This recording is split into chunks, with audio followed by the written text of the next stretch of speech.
Hi students, welcome to this section where we deal with speed, distance and time. Alright, let's get started with the very basics. Speed is equal to distance by time. Now, people express the speed with which they travel in terms of kilometer per hour, right? So that's kilometer in the numerator, which stands for distance, and you have hour in the denominator, which stands for time. Alright, now from this basic formula, we also get that time is equal to distance by speed and distance is equal to speed into time. Now how do you get that? Over here you have time in the denominator. When you bring that to the left hand side of the equation, that becomes multiplied with time, right? That's how you get distance equal to speed into time. In a similar manner, after you bring time over here, you bring speed to the right hand side of the equation. So that goes to the denominator and you get time is equal to distance by speed. Alright. Now let's take an example to understand this better. Say somebody says that they have traveled at speed 20 km per hour. Now what can we understand from this? It means that if they travel at this uniform speed for 1 hour, they will travel a distance of 20 kilometers. Now why is that so? We know that speed is distance by time, and over here it's given that the speed is 20 km per hour and the time is 1 hour, right? So over here you have 1. Therefore, we get x by 1 is equal to 20. So this part over here will be 20, which is this 20 kilometer. So if somebody travels 20 kilometers in 1 hour, they're traveling at a speed of 20 kilometer per hour. Now, if the speed is 20 kilometer per hour, in 2 hours, they would travel 40 kilometers. And also in 15 minutes, which is 1/4 of an hour, they would travel 1/4 of 20 kilometers, which is 5 kilometers. Let's move on to an important concept, that is the concept of direct and indirect proportionality among speed, distance and time. This is a concept that we will be using to solve a lot of questions in a very quick manner. Alright, let's get started. Now we know that speed is equal to distance by time. Now let's take the first case where the distance to be traveled is constant. Now that can be the distance between 2 points A and B. Now, if you travel from A to B and if you increase the speed, we know that the time required to travel from A to B would be less, right? If you're going from your school to your home, if you're traveling at 10 km per hour, you would need some amount of time. But if you travel at 100 km per hour speed, the time required would be less, right? So we see that as you increase the speed, the time required is decreasing. So one quantity is increasing and the other quantity is decreasing. This is what we call inversely proportional. And we write this as speed is proportional to 1 by t. So speed and time are inversely proportional, or speed and 1 by t are directly proportional. Alright, now whenever you have a proportionality, you can replace it with an equality by adding a constant.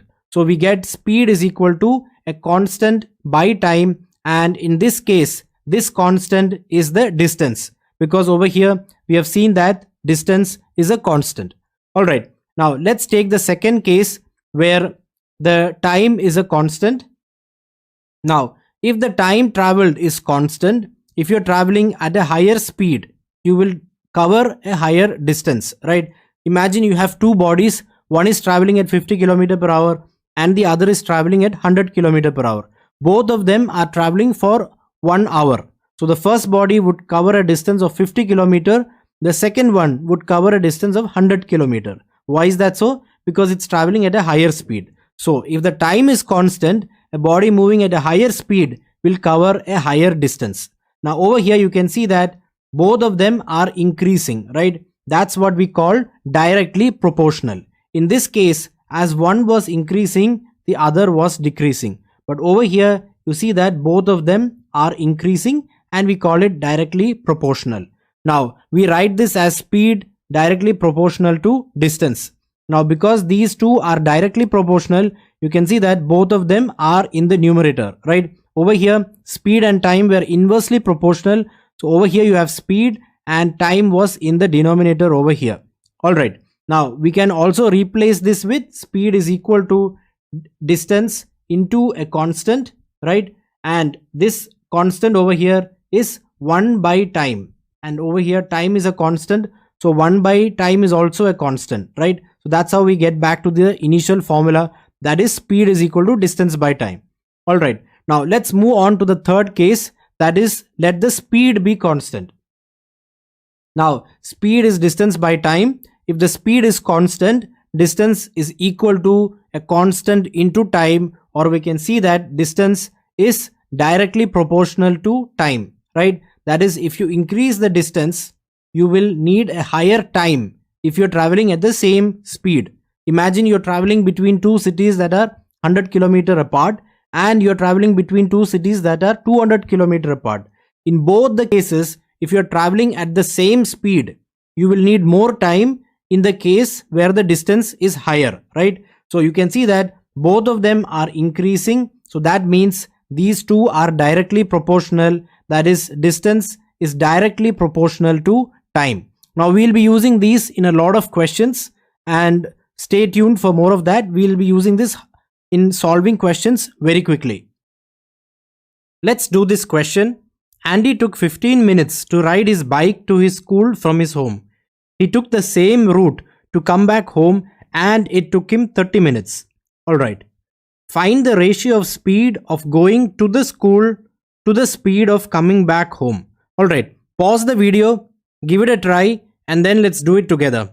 Alright, we are back. I hope you have given it a try. Let's do it together. Now, let's draw a rough sketch first. So we have his home and we have his school. Now, initially, when he goes from his home to his school, it takes him 15 minutes and it takes him 30 minutes to come back. Now, over here, you can see that the distance is constant, right? Because it's the distance between the home and school in either case. All right. So this is a case where the distance is constant, and we know that when the distance is constant, speed is inversely proportional to time. Now, how do you remember that? You don't need to by heart it, right? How do you do that? Over here, we know speed is distance by time. We know this formula. Now, distance is constant, so don't consider it, and consider the position of the remaining variables. So you have speed over here and you have 1 by t over here, right? And you write them as proportional. So we find that speed is inversely proportional to time. All right. Now, therefore, because speed is inversely proportional to time, the ratio of speeds, that is S1 by S2, will be equal to T2 by T1. Now, what do I mean with that? S1 is the speed with which he went from his home to his school. S2 is the speed of coming back. Now, the time taken initially is T1 and the time taken to come back is T2. Now, over here you have 1 at the top, that's the numerator, and 2 as the denominator. But over here, the order is the reverse. Now, why is that so? That's because speed is inversely proportional to time when the distance is constant. Now, let's quickly understand why this is so, but in problems in the exam, we'll directly apply it from here. Now, S1 is equal to d by T1, right? And S2 is equal to d by T2. In both the cases, I'm just writing d because distance is constant. Now try to find out S1 by S2. So that's equal to d by T1 divided by d by T2, right? And over here, d and d cancel out, and you have 1 by T1 by 1 by T2, which is equal to T2 by T1. That's why, because speed and time are inversely proportional, S1 by S2 will be equal to T2 by T1. Alright, now let me make some space over here. We have established this part. Now it's given that T2 is equal to 30 and T1 is equal to 15 minutes, right? So that's 30 by 15, which is equal to 2 by 1. And that is the ratio of speeds of going to the school to the speed of coming back. And hence your answer is option B, that is 2:1. In this video, let's discuss units with respect to speed, distance and time. We have already seen that speed is equal to distance by time.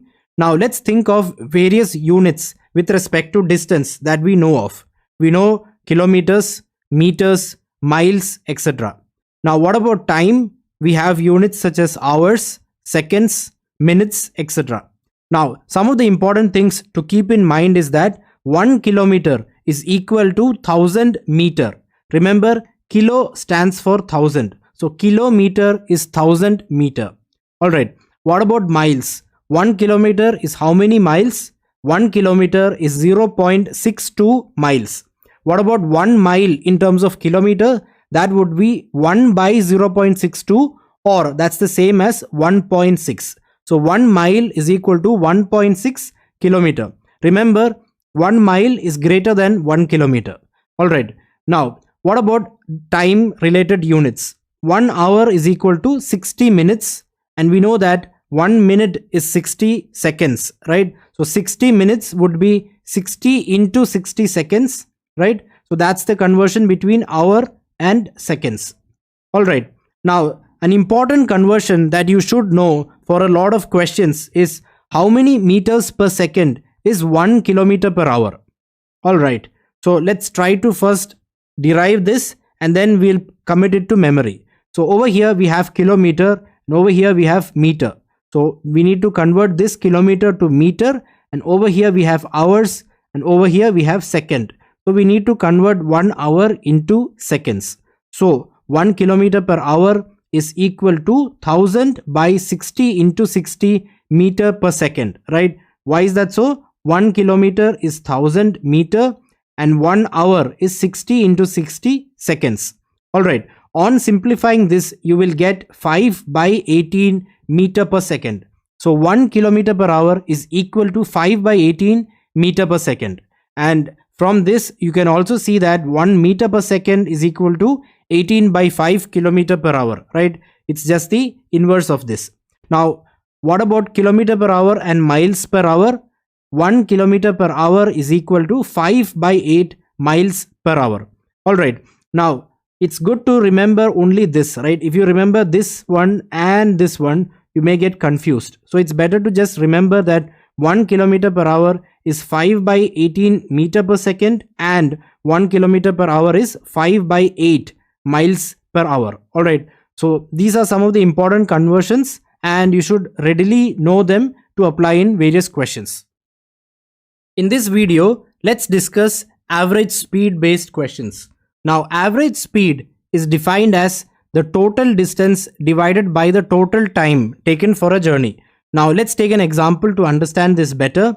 Now, say a person is taking this route, is traveling from point A to point B and from point B to point C and from point C to point D. Now, it's given that the distance between A and B is D1, the distance between B and C is D2, and the distance between C and D is D3. And he takes T1, T2 and T3 time respectively for these three parts of his journey. Now, S1 would be D1 by T1, S2 would be D2 by T2 and S3 would be D3 by T3. Now, if you need to find the average speed for his whole journey from A to D, that would be total distance, which is D1 plus D2 plus D3 divided by the total time, which is T1 plus T2 plus T3. So average speed is equal to D1 plus D2 plus D3 by T1 plus T2 plus T3. Now, a common mistake that students do is they just find the individual speeds and take the average of these three speeds. So that would be wrong. Alright. So if you do average speed is equal to S1 plus S2 plus S3 by 3, that would be wrong. So you need to find the total distance covered and divide that with the total time taken to find the average speed. Let's do this question. A bus is traveling from A to D. The bus took 2 hours to travel from A to B. That's a distance of 60 km. From B to C, the bus took 1 hour. That's 40 km. From C to D, the bus took 3 hours. That's 120 kilometers. Find the average speed of the bus. Alright, pause the video, give it a try, and then let's do it together. Alright, we are back. Let's do it together. I hope you have given it a try. Now, we know that average speed is equal to total distance by total time. Now, over here, the total distance is 60 plus 40 plus 120, right? And the total time would be 2 plus 1 plus 3. So, the average speed is equal to 60 plus 40 plus 120 by 2 plus 1 plus 3. that's equal to 220 by 6, which is equal to 36 2 by 3 kilometer per hour, and that is option E. Let's do this question. A cyclist goes from point A to point B at 50 km per hour and from point B to point A at 60 km per hour. What is the average speed of the cyclist? Alright, pause the video, give it a try, and then let's do it together. Alright, we are back. I hope you have given it a try. Let's do it together. Now, for our understanding, let's draw a rough sketch. So we have point A and point B. He goes initially at 50 km per hour and he comes back to point A at 60 km per hour.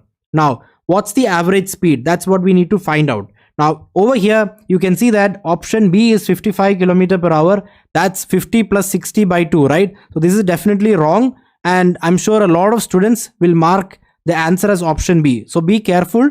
For finding the average speed, you need to find the total distance and divide it with the total time.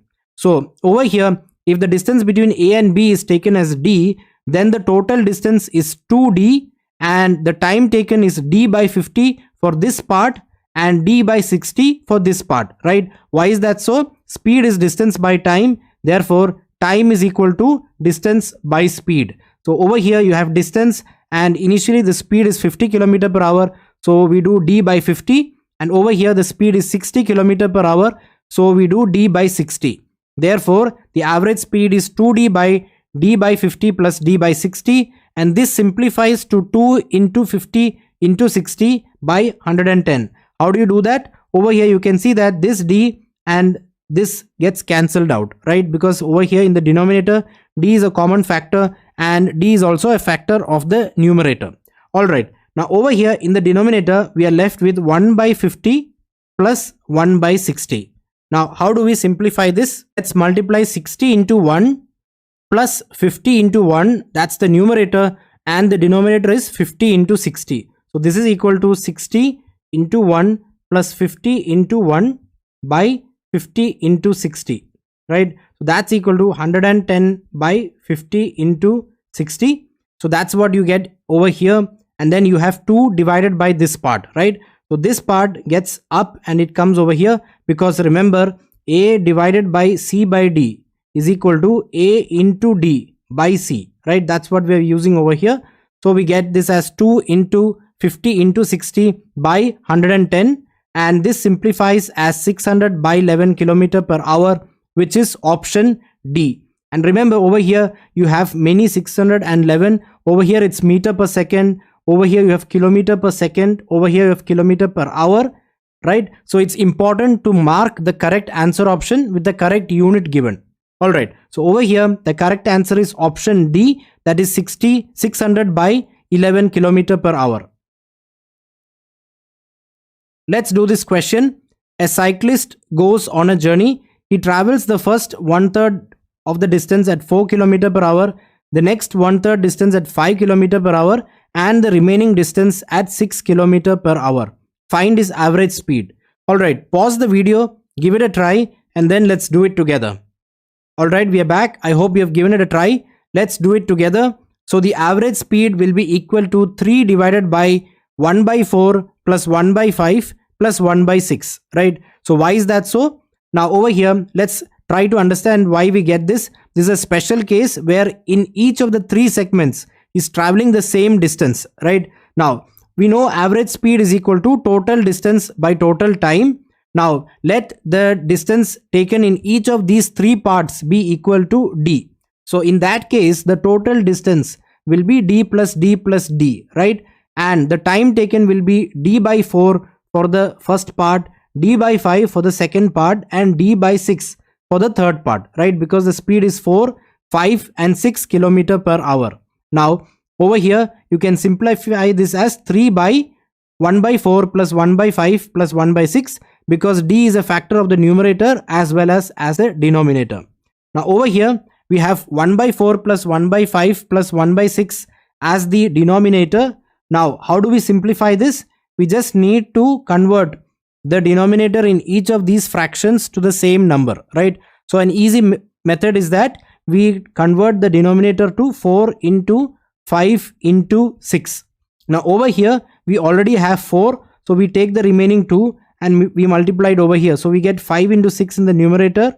So 1 by 4 becomes equal to 5 into 6 divided by 5 into 6 into 4. So that's what we have written over here. Similarly, 1 by 5 becomes 4 into 6, right? So 1 by 5 is equal to 4 into 6 by 4 into 6 into 5. So we are making the denominator the same. Similarly, 1 by 6 will be equal to 4 into 5 by 4 into 5 into 6.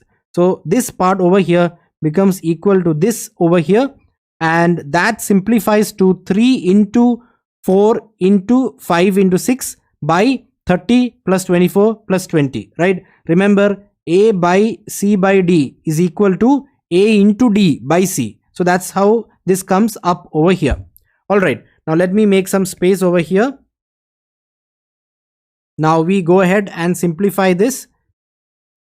This is equal to 3 into 4 into 5 into 6 by 74. That's equal to 180 by 37 kilometer per hour, which is answer option A over here.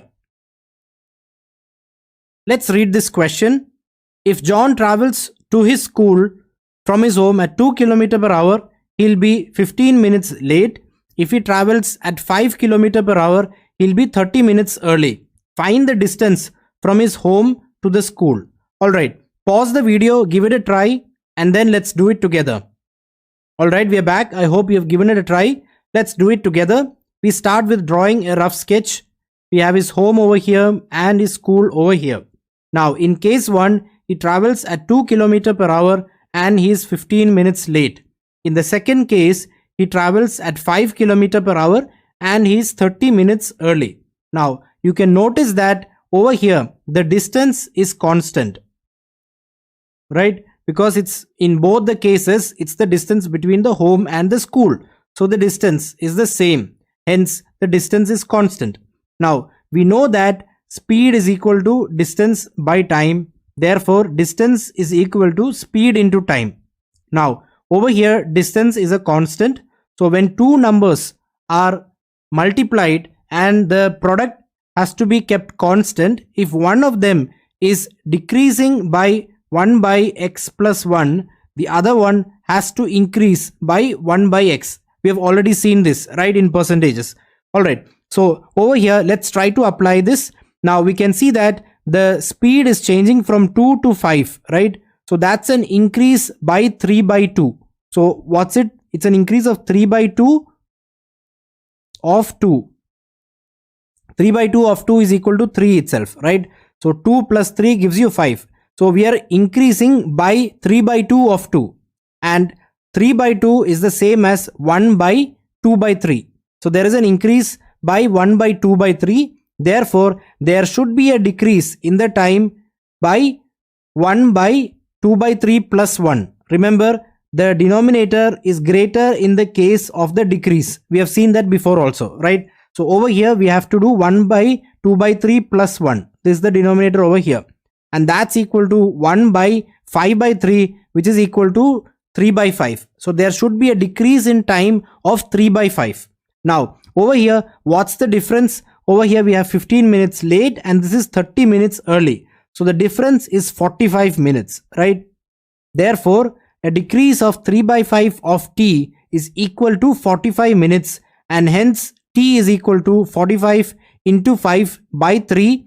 That's equal to 75 minutes. And remember, which time is this? This is the time where the person is traveling at 2 km per hour. That is, when the speed is 2 km per hour, the time is equal to 75 minutes. Why is that so? We started with here, right? The change in speed was calculated with respect to this speed. That is the instance of 2 km per hour. So the change in time also has to be with respect to the time taken in this instance. So in this instance, if the time taken is t2, when we calculate the time taken at the instance of 5 km per hour, that is 5, there has to be a decrease of 3 by 5 of the time taken over here. That is, a decrease of 3 by 5 of t2 makes an effective change of 45 minutes. So 3 by 5 into T2 is equal to 45, or T2 is equal to 75 minutes. Now over here, we need to find the distance, and distance is equal to speed into time. So in this case, we know that the speed is 2 and the time is 75 minutes, which is equal to 75 by 60 hours. So therefore, the distance is equal to 2 into 75 by 60 kilometer. That's equal to 2.5 kilometer, which is answer option A. Let's do this question. Bob is going to his niece's birthday party. After traveling 20 kilometers, he becomes lazy and slows down to half of his initial speed. He reaches the birthday party 10 minutes late. Had he slowed down 5 kilometers further on the way, he would have reached 5 minutes late. Find his initial speed. Alright, pause the video, give it a try, and then let's do it together. Alright, I hope you have given it a try. Let's do it together. Now, what's given over here? It's mentioned that he travels 20 kilometers at a certain speed. Let's take that as S, and the remaining part is traveled at a speed S by 2. Now, it's also given that had he slowed down 5 kilometers further on the way, that means had he traveled the first 25 kilometers at speed S and the remaining part at speed S by 2, he would have been 5 minutes late. So in this case, he's 10 minutes late, and in this case, he's 5 minutes late. Alright, and we need to find his initial speed. Alright, now let's try to analyze this stretch of the journey. Over here, in this instance, he would have traveled this part at S kilometer per hour. And in this case, because he changed his speed at this point, he's traveling this part also at S by 2 kilometer per hour. Now, this distance is equal to 5 kilometer because this is 25 kilometer and this is equal to 20 kilometer. Alright, now let's go from here to here. We can go in either direction, but just let's start by going this way. So the speed is changing from S to S by 2, right? That means there is a reduction in speed by 1 by 2. Therefore, there should be an increase in the time by 1 by 1, right? Why is that so? Because distance is equal to speed into time. In both these cases, the distance is equal to 5 kilometer. So that is a constant. So if speed is reducing by 1 by x plus 1, time has to increase by 1 by x to keep the product the same, right? Now over here, 1 by x plus 1 is equal to 2. So x is equal to 1, right? Therefore, 1 by x is equal to 1 by 1. That is, t is increasing by 1 by 1. And that is equal to 5 minutes, because that's the difference between being 10 minutes late and being 5 minutes late. So this is equal to 5 minutes, right? Therefore, t into 1 is equal to 5 minutes. That is the time taken when he is traveling at s speed to cover 5 kilometers is equal to 5 minutes, right? So t is equal to 5 minutes. Over here we have s and this would be t. Now let's consider this 5 kilometer stretch. So what's the speed? If he is covering 5 kilometer with 5 minutes, the speed is equal to distance by time. That's 5 by 60 to convert minutes into hours. So that is equal to 60 kilometer per hour. That is your answer, right? That's the initial speed, because he was traveling over here also till here at speed s. That's what we need to find out. And that is equal to 60 kilometer per hour, which is answer option C. Let's do this question. A van driver picks up two children, Bob and Mary, every day and drops them at the school. He usually travels at constant speed x kilometer per hour. The distance from the van driver's house to the house of Bob is equal to the distance of the house of Bob to the house of Mary, which is equal to the distance of Mary's house to the school. The van driver always picks up Bob first. Last Monday, the van driver traveled to Bob's house at 2/3 of his usual speed and was 20 minutes late. He traveled to Mary's house at 3/4 his usual speed and from there to the school at his usual speed. How many minutes late will the children be compared to a usual day? Alright, pause the video, give it a try, and then let's do it together. Alright, we are back. I hope you have given it a try. Let's do it together. Now, there are 3 segments of his daily route, right? The van driver starts from his home, goes to Bob's house. then goes to Mary's house, and then goes to the school. Now it's given that these three segments are of equal distance. Let's say that's d kilometers. Now last Monday he traveled this part at 2 by 3 of his usual speed. So that would be 2 by 3 into x, and he was 20 minutes late. Now he traveled to Mary's house at 3 by 4 x, and it is given that from there he traveled to the school at his usual speed, that is x kilometer per hour. Now when the speed reduces from x to 2 by 3x, right, there is a decrease of 1 by 3x, right? So there is a decrease of 1 by 3x. Now because the distance is constant, so speed into time is constant, which is the distance. Therefore if the speed is decreasing by 1 by 3, then the time has to increase by 1 by 2. Remember, if two parameters are there, parameter 1 into parameter 2, and that's a constant, if parameter 1 is decreasing by 1 by 1 plus x, then parameter 2 has to increase by 1 by x. Alright, so that's why over here we have a decrease by 1 by 3 in the case of speed. Therefore time has to increase by 1 by 2. Alright, let me make some space over here, and it's given that because of this change, there is a change in time of 20 minutes. Is 20 minutes late. So this is the change, right? And that is equal to 20. So half of t is equal to 20. Therefore t is equal to 20 into 2, that is equal to 40 minutes. Therefore the usual time taken for the van driver to cover this distance at x kilometer per hour would have been 40 minutes. Alright, now over here the speed is 3 by 4x, so there is a decrease of 1 by 4x, right? Therefore time has to increase by 1 by 3, and we know t is equal to 40 minutes, so an increase by 1 by 3 would be 40 by 3 minutes. So over here he's 20 minutes late, and by the time he reaches over here, that's 40 by 3 plus 20. And over here, this part he's traveling at x kilometers per hour, so this would take 40 minutes itself. Now we just need to find how many minutes late the children will be. So over here in this segment, he's not taking any extra time because his speed is as per the normal speed. Therefore the number of minutes that the children will be late is equal to 20 plus 40 by 3, that's equal to 33 1 by 3 minutes, which is answer option C. Let's do this question. Andy is planning to go from A to B. He needs to reach B for an important meeting scheduled. He must be on time.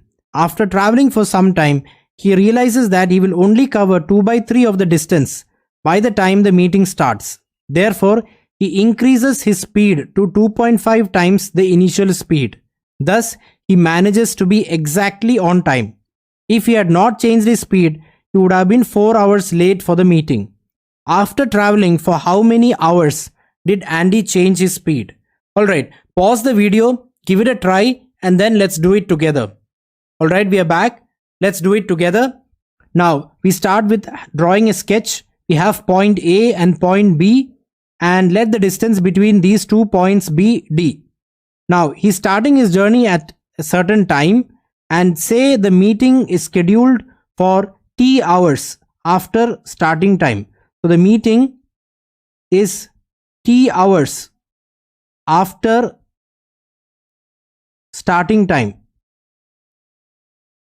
Alright, now let's say that if he had traveled the whole distance at a speed s, he would have taken T hours and he would have been on time for the meeting. But it's also mentioned over here that he's actually only traveling at such a speed that he would only cover 2 by 3 of the distance by the time the meeting starts. That is, in T hours, he would only cover 2 by 3 of the distance. Now over here, as the time is constant, speed is directly proportional to distance. Therefore, if he is traveling at a speed such that he would only cover 2 by 3 of the distance, then his speed is 2 by 3 into s. Alright, now when we go from this scenario to this scenario, there is a decrease of 1 by 3 of speed, right? Therefore, the time has to increase by 1 by 2 when we come from here to here. So that's a difference of 4 hours because he's late for the meeting by 4 hours. Therefore, this part over here, that's 1 by 2 into t is equal to 4, or t is equal to 8 hours. So if he had traveled at a speed s, he would have taken 8 hours. Now because he is 4 hours late, he's taking 8 plus 4 hours, that's 12 hours, because he's only traveling at 2 by 3 s. Alright, so if he did not change his speed, he would have taken 8, that's this part over here, plus 4. That's a total of 12 hours. Alright, let's keep this aside. Now, let's take this point as the point where he decided to change his speed to 2.5 times his initial speed. Let's analyze the stretch OB. Alright, now say the initial part he would have traveled this at a speed s, and he changes to 2.5 times s. So that's 5 by 2 into s. Right, now remember this s and this s is different. I could have put s1 over here, but it's better to just use s because we are just comparing two scenarios. Right, over here we have taken out whatever information we wanted. Now we are doing a new analysis. We are just analyzing the stretch OB. Now without changing the speed, he would have covered this distance at a speed s. Now he changes that to 5 by 2 s.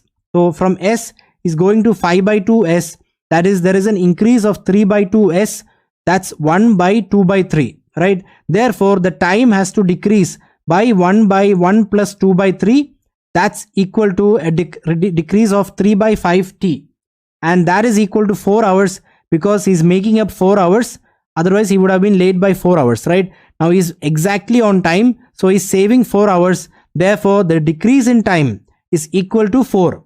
Therefore, the time he would have taken at this instance, if he had traveled at the initial speed, he would have taken 4 into 5 by 3. That's a total of 20 by 3 hours for the stretch OB. Alright, now we need to find out the time after which he decided to change his speed. Right, now over here we know that 8 plus 4 is equal to 12. That is, the total journey would have taken him 12 hours if he did not change his speed. And if he did not change his speed, the part OB would have taken him 20 by 3 hours. Therefore, the time taken for him to reach point O is 12 minus 20 by 3. That's 16 by 3 hours. And that is our answer, which is answer option A. So what's happening over here? We have A, O and B. This part over here, without changing the speed, he would have taken 20 by 3 hours, right? And the total journey would have taken him 12 hours without changing the speed. Therefore, to travel the distance AO, he's taking 12 minus 20 by 3, that's 16 by 3 hours, which is the answer. Now, when he's changing the speed, still AO takes him 16 by 3 hours because he has not changed his speed during this part, but this part takes him 4 hours less. So he takes 16 by 3 hours for the distance AO. And for the distance OB, he takes 20 by 3 minus 4. That's 8 by 3 hours. And when you add these two together, you get 24 by 3. That's equal to 8 hours. So over here, you can see he would have taken 12 hours, but he's only taking 8 hours because he is saving 4 hours by increasing his speed during the stretch OB. The answer to this question is answer option A, that's 16 by 3 hours. In this video, let's discuss meeting based questions. We'll take an example question and work through it together so that you will be able to learn the best approach with which to attack these type of questions. Alright, say we have 2 points A and B.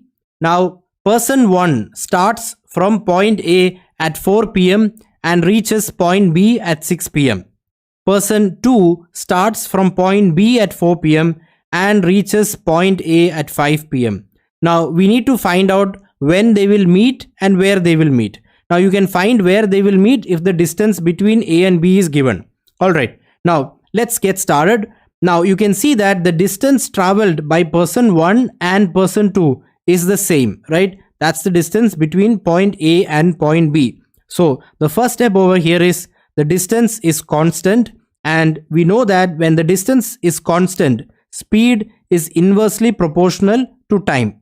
Alright, now what's the ratio of time over here? Time taken by person 1 is 2 hours. time taken by person 2 is 1 hour. So T1 by T2 is equal to 2 by 1.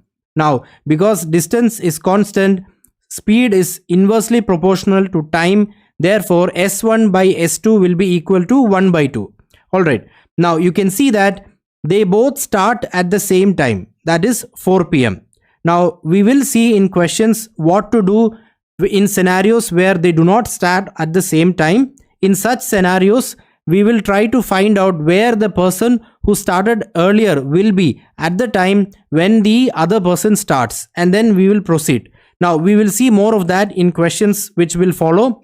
Now, let's proceed over here. Because these two people start at the same time, the time traveled to meet will be equal. That is, say for example, I'm just taking an example, say they are meeting at 4:30. Let's assume that. So in that case, you can see that A is traveling from 4 p.m. to 4:30 p.m. That is half an hour, right?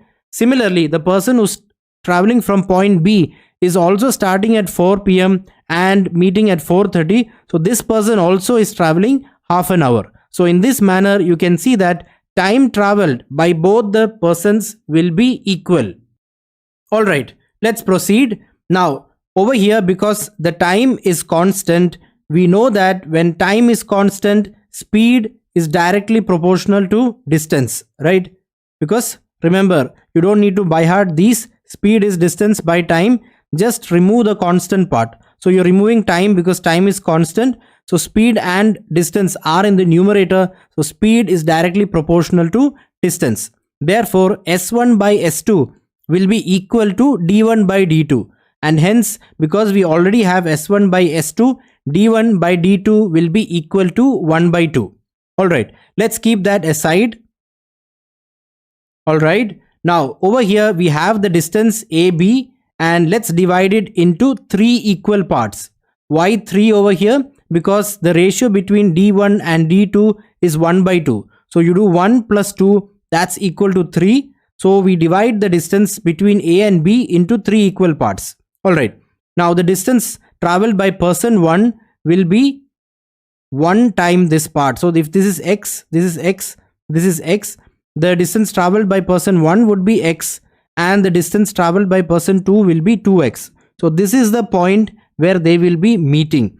So if we know the distance between A and B, for example, in the question, if it's given that the distance between A and B is 3 km, then the meeting point will be 1 km from A.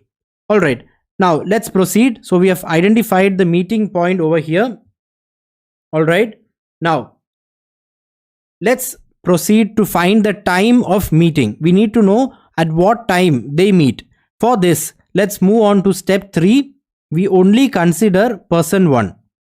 Alright, now person 1 will be moving from A to O and then from O to B, right? Now over here, the speed is constant, right? Speed of person 1 is constant. Now when speed is constant, we know that distance is proportional to time. Remember, speed is distance by time. Just remove the constant part and you take this to this side, so you get time is proportional to distance. That's the same thing that we got over here.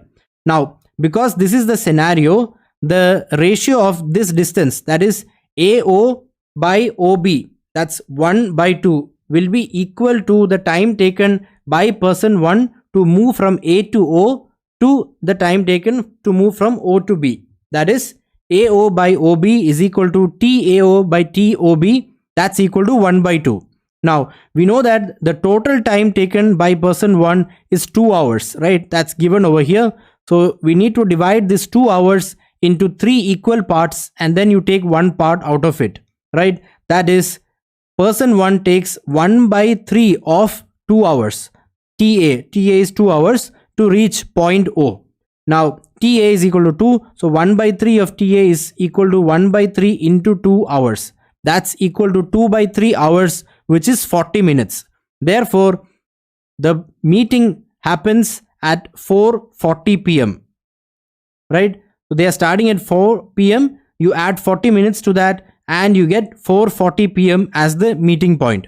Now let's quickly revise what was the scenario. We had two people and we knew the time taken by them to cover the same distance. So that's what we started with.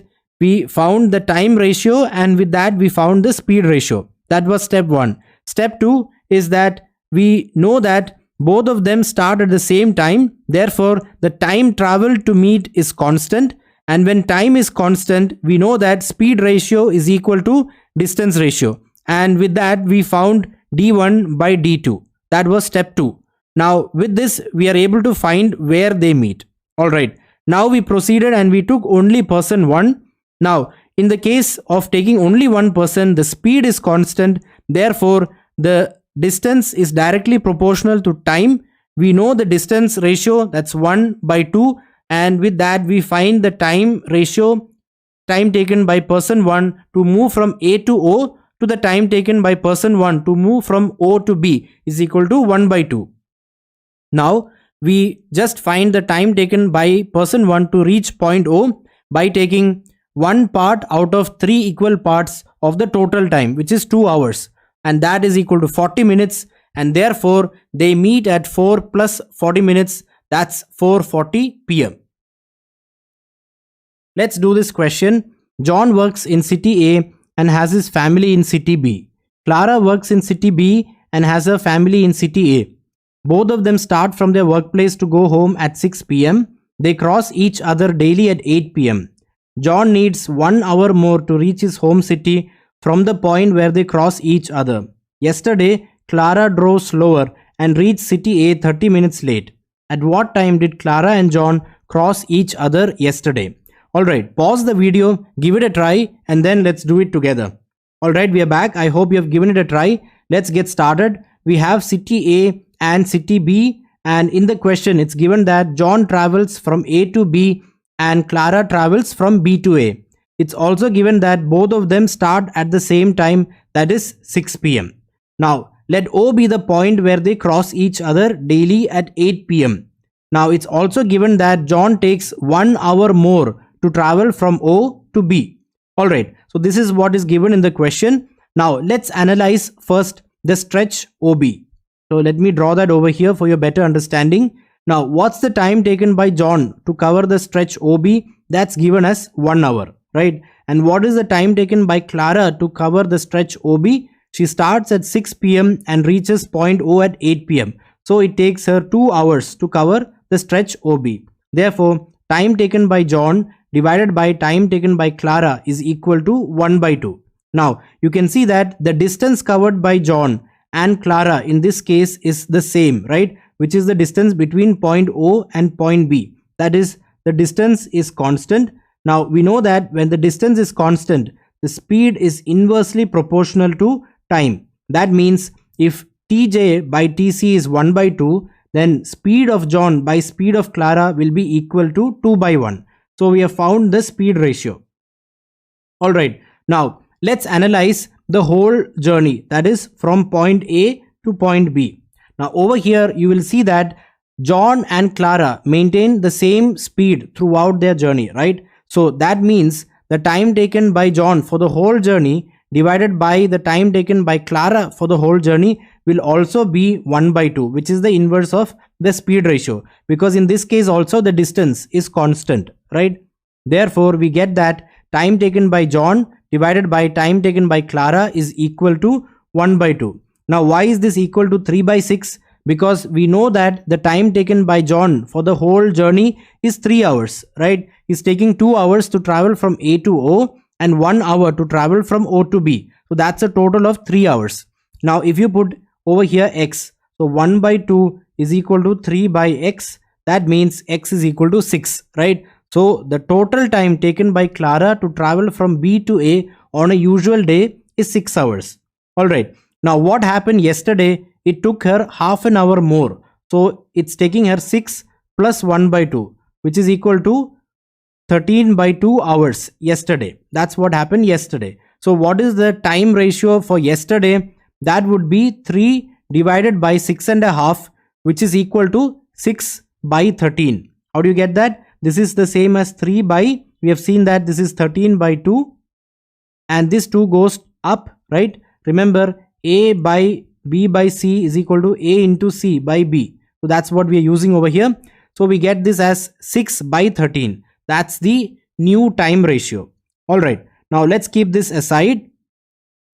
All right. Now again, the distance covered by both of them is the same, right? Distance is constant.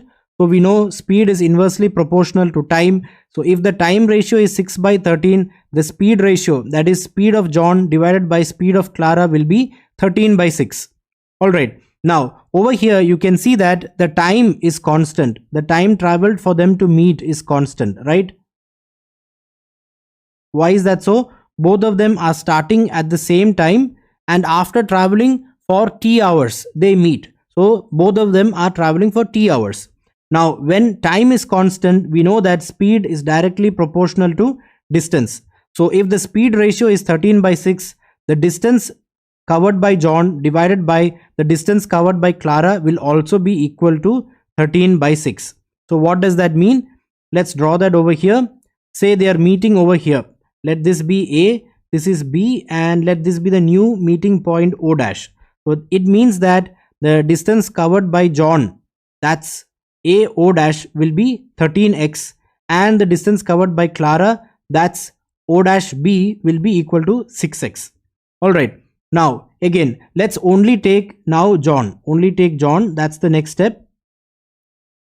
Now you can see that John travels from A to O dash and from O dash to B.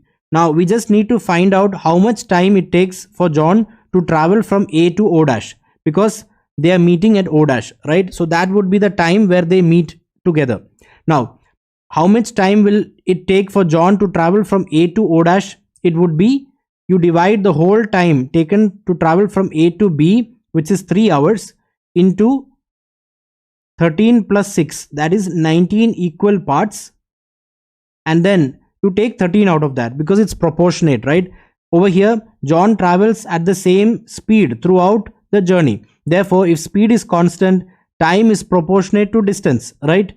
So because time is proportionate to distance, we divide the total time taken in the proportion of the distance. That means the time taken by John to travel the distance A O dash will be equal to 13 divided by 19 into 3 hours, right? 3 hours is the total time, I repeat, and we have divided the total time into 19 equal parts, and we take 13 parts to find the time to travel from A to O dash, right? So this is equal to 2 1 by 19, right? This is 39 by 19. So 19 into 2 is 38. So this is equal to 2 1 by 19 hours. So he's starting over here at 6 p.m. and he reaches O dash at 6 p.m. plus 2 1 by 19. Therefore, they meet each other at 8 1 by 19 p.m. and that is your answer. Let's do this question. Andy goes from A to B. Donna goes from B to A. Andy starts at 2 p.m. and reaches B at 8 p.m. Donna starts at 4 p.m. and reaches A at 9 p.m. At what time will Andy and Donna meet each other? Both travel at a uniform speed throughout their respective journey. Alright, pause the video, give it a try, and then let's do it together. Alright, we are back. I hope you have given it a try. Let's do it together. Now we have A and B, and it's mentioned that Andy travels from A to B. He starts at 2 p.m. and reaches B at 8 p.m. Now it's given that Donna starts at 4 p.m. from B and reaches A at 9 p.m. Now we need to find the time at which they meet each other. Alright, now you can observe an interesting thing over here. The starting time of Andy and Donna is different. Andy starts at 2 p.m. and Donna starts at 4 p.m. Therefore, the first thing that we need to do is, let's make the starting time the same. Now, making it the same means with respect to what we need to find in the question. Alright, let's move ahead. Now, how many hours does Andy take for the whole journey? He takes 6 hours, right? So 8 minus 2, that's 6 hours. And Donna takes 5 hours. So let's write that over here. Now, who is starting first? You can see that Andy starts first, right? So the person who starts earlier is Andy. Now let's find out where will Andy be at the time when Donna starts. That is at 4 p.m. Alright, so let me draw AB over here. And I divide it into 6 equal parts. Because for Andy, it takes 6 hours. So he's traveling at the same speed throughout the journey. So at 3 p.m. he'll be here, at 4 p.m. he'll be here, 5, 6, 7 and 8 p.m. he reaches point B. Now you can see that at 4 p.m. he is over here. By the time Donna starts from point B and starts moving to point A, Andy has already reached over here. Let me call this as point O. Therefore, we can say that the meeting between Andy and Donna will happen somewhere in between point O and point B. Alright, now let's proceed and find the time ratio of Andy and Donna for the whole journey. Andy takes 6 hours and Donna takes 5 hours. Therefore, time taken by Andy divided by time taken by Donna will be 6 by 5. Now, this is equal to the speed of Donna divided by the speed of Andy, because the distance traveled by Andy and Donna is the same, right? And when distance is constant, we know that speed is inversely proportional to time. That's why over here we have Andy in the numerator, and when it comes to the speed ratio, Andy is in the denominator, and both have been equated to 6 by 5. All right, now let's keep this aside. Now we know that the meeting will happen between point O and point B. So for Andy, let's only consider the stretch OB. And for Donna, we proceed as usual. She starts from B and starts moving to A. Alright, now we can say that if we consider Andy from point O, the time taken by Andy and Donna to meet will be equal, right? Will be constant. Say for example, Andy is traveling X hours from point O and Donna is also traveling X hours from point B, and they are meeting somewhere in the in between, right? So you can say that Andy is also traveling X hours, Donna is also traveling X hours. Therefore, we know that the time taken is constant for them to meet. So when the time is constant, we know that speed is directly proportional to distance, right? When the time is constant. Therefore, over here we have the speed ratio. Therefore, the distance ratio will also be equal to 6 by 5. That is, speed of Donna by speed of Andy is the same as distance covered by Donna divided by distance covered by Andy by the time they meet, and that is equal to 6 by 5. Alright, now let's draw that over here. Now we have O over here, which is this point, right? B is over here, and let this be the meeting point.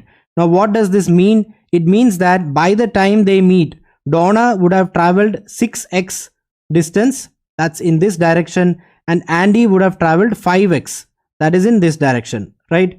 Alright, now to proceed, let's only consider Andy, right? So Andy is traveling the distance OB at the constant speed. So when speed is constant, time is proportional to distance.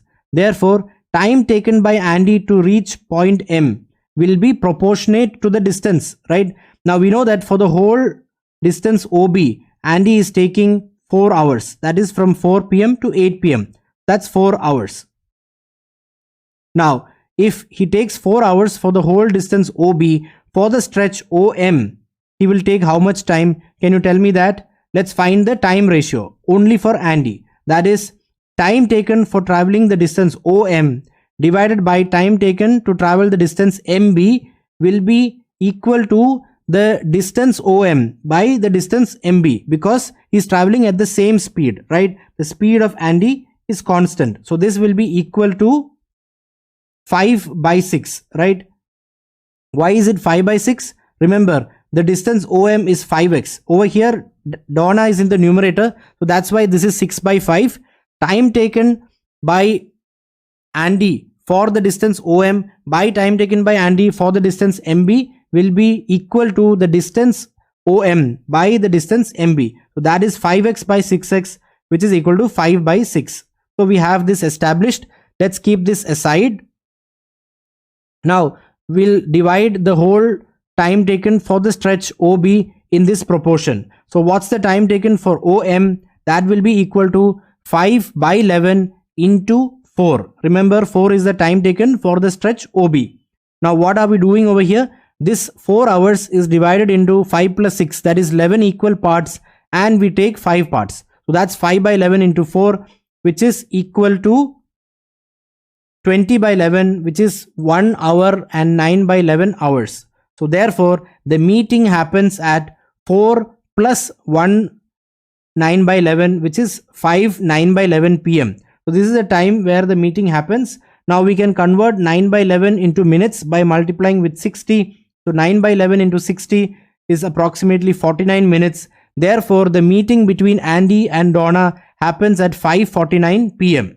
Alright, now let's quickly revise what we did. We noticed that the starting time was different. Andy is starting at 2 p.m. and Donna is starting at 4 p.m. So Andy is the person who's starting earlier. So we find out where he would be at the time when Donna starts. So we found that he would be at point O when Donna starts, and therefore the meeting will happen somewhere between point O and point B. Now for Andy, we only considered the stretch OB, right? Now we did find the time ratio. Using that, we found the speed ratio, and using the speed ratio, we divided the distance OB, right, by finding the distance ratio, because the time traveled for both of them to meet when we consider Andy from point O is constant. So we found the meeting point, and then we only considered Andy, and we found the time taken by Andy to travel the distance OM. And by adding that to 4, because Andy is at 4 p.m. at point O, for him to travel OM, we found that it takes 1 hour and 9 by 11 hours. So 4 plus 1 9 by 11, that's 5 9 by 11, which is approximately 5:49 p.m. and that is the time when Andy and Donna will meet each other. Let's do this question. C and D are two cities. Train X starts from city C at 10 a.m. and reaches city D at 6 p.m. Train Y starts from city D at 7 a.m. and reaches city C at 1 p.m. Alright, how much time does it take for the two trains to meet after train Y starts? Alright, pause the video, give it a try, and then let's do it together. Alright, we are back. I hope you have given it a try. Let's do it together. We have city C and city D, and it's given that train X starts from city C at 10 a.m. and reaches D at 6 p.m. So that's a total of 8 hours. Alright, what about train Y? Train Y starts from city D at 7 a.m. and reaches city C at 1 p.m. So that's a total of 6 hours. Now, an interesting thing to note over here is that both the trains start at different time, right? Alright, now let's proceed. What is the time ratio? I can say that Tx is to Ty is 8 is to 6, right? So this is the same as saying Tx divided by Ty is equal to 8 divided by 6. Now that's 8 over here and 6 over here. Now the distance traveled by train X and train Y is the same, which is the distance between C and D. Now when the distance is constant, we know that speed is inversely proportional to time. So if the time ratio is 8 is to 6, the speed ratio would be 6 is to 8. Alright, now which among these two trains is starting first? You can see that train Y is starting at 7 a.m. So this is the earlier train, right? Now let's find out where will train Y be by the time train X starts, that is at 10 a.m. Now train Y travels for a total of 6 hours. Therefore, let me divide the distance between C and D into 6 equal parts. Alright. Now, where will train Y be at 10 a.m.? I can say that train Y will be over here, right? Train Y will reach over here at 8 a.m., over here at 9 a.m. and over here at 10 a.m. Let's call this as point O. Now, the meeting between train X and Y will happen somewhere between C and O. Let's take that point as point M over here. Now, let me redraw the section CO over here for your better understanding. Now, the speed ratio is 6 is to 8, right? Now, if we take train Y only from point O, so train Y is moving from O towards C and train X is moving from C towards O. Now, they are meeting over here, that is point M. Now, both of them are traveling the same number of hours for meeting, right? When we take train Y from O, okay? You need to remember that. So, because the time is constant, we know that speed is directly proportional to distance. Now, therefore, as the speed ratio is 6 is to 8, the distance ratio also will be equal to 6 is to 8. That is the same as 3 is to 4. Remember, 6 is to 8 is nothing but 6 by 8, which is also equal to 3 by 4. Alright, now remember, why is this so? It's because the time is constant, because we are taking train Y only from O onwards. Alright, now let's proceed. We have found the distance ratio as 3:4 in this stretch. Now let's only take train Y. We know that for train Y to travel the distance from O to C, it will take 1, 2, 3 more hours, right? Alright, now we also know that this distance CM to MO is equal to 3:4. So this is 3x, this would be 4x. Now train Y is moving in this direction. Now let's find out what amount of hours it will take train Y to reach point M. Now remember, the time is proportionate to distance because train Y is traveling at uniform speed. That is, speed is constant. When speed is constant, time is directly proportional to distance. Therefore, time taken to travel the distance CM divided by time taken to travel the distance MO will be equal to distance of CM by distance of MO, that is 3 by 4.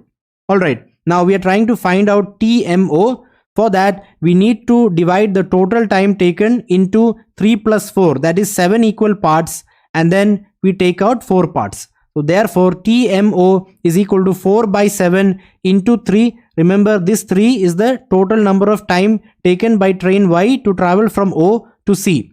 So TMO is 4 by 7 into 3, that is equal to 12 by 7 hours, right? Therefore, what's the answer to the question? We need to find out how many hours it takes for the trains to meet after train Y starts. So train Y starts at 7 a.m. Train Y takes 3 hours to reach till point O, and from point O to reach to point M, train Y takes 12 by 7 hours. Therefore, the correct answer to this question is 3 plus 12 by 7, which is equal to 5 by 7 hours. Let's do this question. This is a continuation to the previous question. Another train Z starts from city D to C at 6 a.m. If all the 3 trains meet at the same time, when does train Z reach city C? Alright, let's do this question.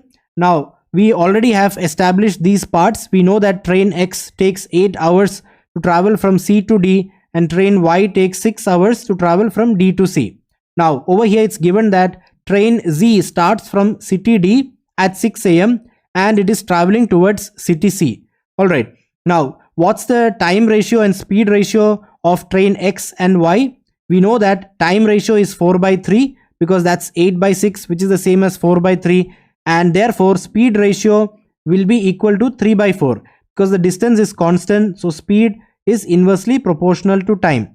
Alright, now when we analyze only the stretch CO, remember at 10 a.m.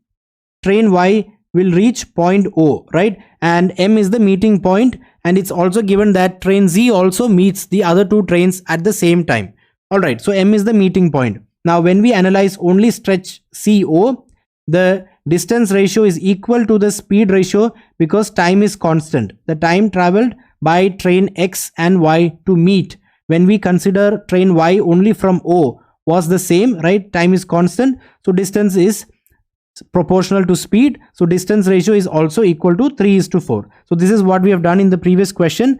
Let's quickly also find the time taken for train Y to reach point M. We know that time taken to cover the distance CM by time taken to cover the distance MO is equal to the distance CM by distance MO, which is 3 by 4, and we found that the time taken by train Y to cover the distance MO is equal to 4 by 7 into 3, that is 12 by 7 hours. So this is what we've done in the previous question. Now let's proceed. Now train Y takes a total of 3 hours to reach point O, right? And 12 by 7 hours to reach point M from O. So that's a total of 12 by 7 hours to reach M. Now train Z starts 1 hour before, and it also reaches point M in the same time, right? So that means train Z takes 1 hour extra, that is 12 by 7 hours to reach point M from point D. Alright, now let's try to find the speed ratio of train Y to train Z. That would be the inverse of the time ratio, right? So speed of train Y by speed of train Z is equal to time taken by train Z by time taken by train Y to reach point M.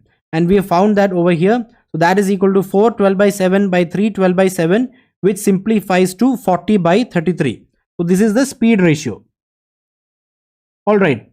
Now this over here has to be equal to time taken by train Z to cover the distance CD, that is the whole journey, divided by the time taken by train Y to cover the whole journey. And we know that that is equal to 6 hours. So that's why we have 6 over here. Now remember, speed ratio is the inverse of time ratio. That's why over here you have Y in the numerator, and when it comes to the time ratio you have Z in the numerator. And remember, this is 40 by 33 is equal to TZ by 6 because the speed is constant by both the trains Y and Z throughout the journey. So 40 by 33 is equal to TZ by 6, and on solving this we can find that the time taken by train Z to cover the whole journey is 40 by 33 into 6, which is equal to 80 by 11 hours, right? So therefore train Z will reach city C at 3 by 11 p.m. How do you get that? You just add 80 by 11 to 6 a.m. So when you add 7, this is 7 3 by 11, right? 80 by 11 is equal to 7 3 by 11. So 6 a.m. plus 7 hours gives you 1 p.m. and then you have 3 by 11. So train Z will reach city C at 3 by 11 p.m. Let's do this continuation question. If the distance between the two cities is 100 km, how far from city D is train X when train Y reaches city C? Alright, pause the video, give it a thought, and then let's do it together. Alright, we are back. Let's continue together. Now, when train Y reaches city C, it's already 1 p.m. right? So we need to find out how far train X is from city D when the time is 1 p.m. Alright, so that's a total of 3 hours. So 10 to 1, that's the time that train X is traveling, because it's starting only at 10 a.m. and we need to find out where it will reach at 1 p.m. So 10 to 1, you have 3 hours. Now we know that in 8 hours, train X will travel 100 kilometers. So in 8 hours, it will travel 100 kilometers.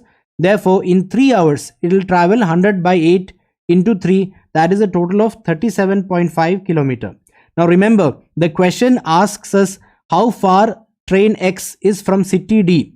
If there are options, option A might be 37.5 kilometer, but that is not the correct answer. The correct answer is 100 minus 37.5, which is equal to 62.5 kilometer. Remember, this 37.5 is this distance, right? The distance traveled by X in 3 hours, that's 37.5 kilometer. We are asked to find this distance, that is 100 minus 37.5, which is equal to 62.5 kilometer, and that is the correct answer.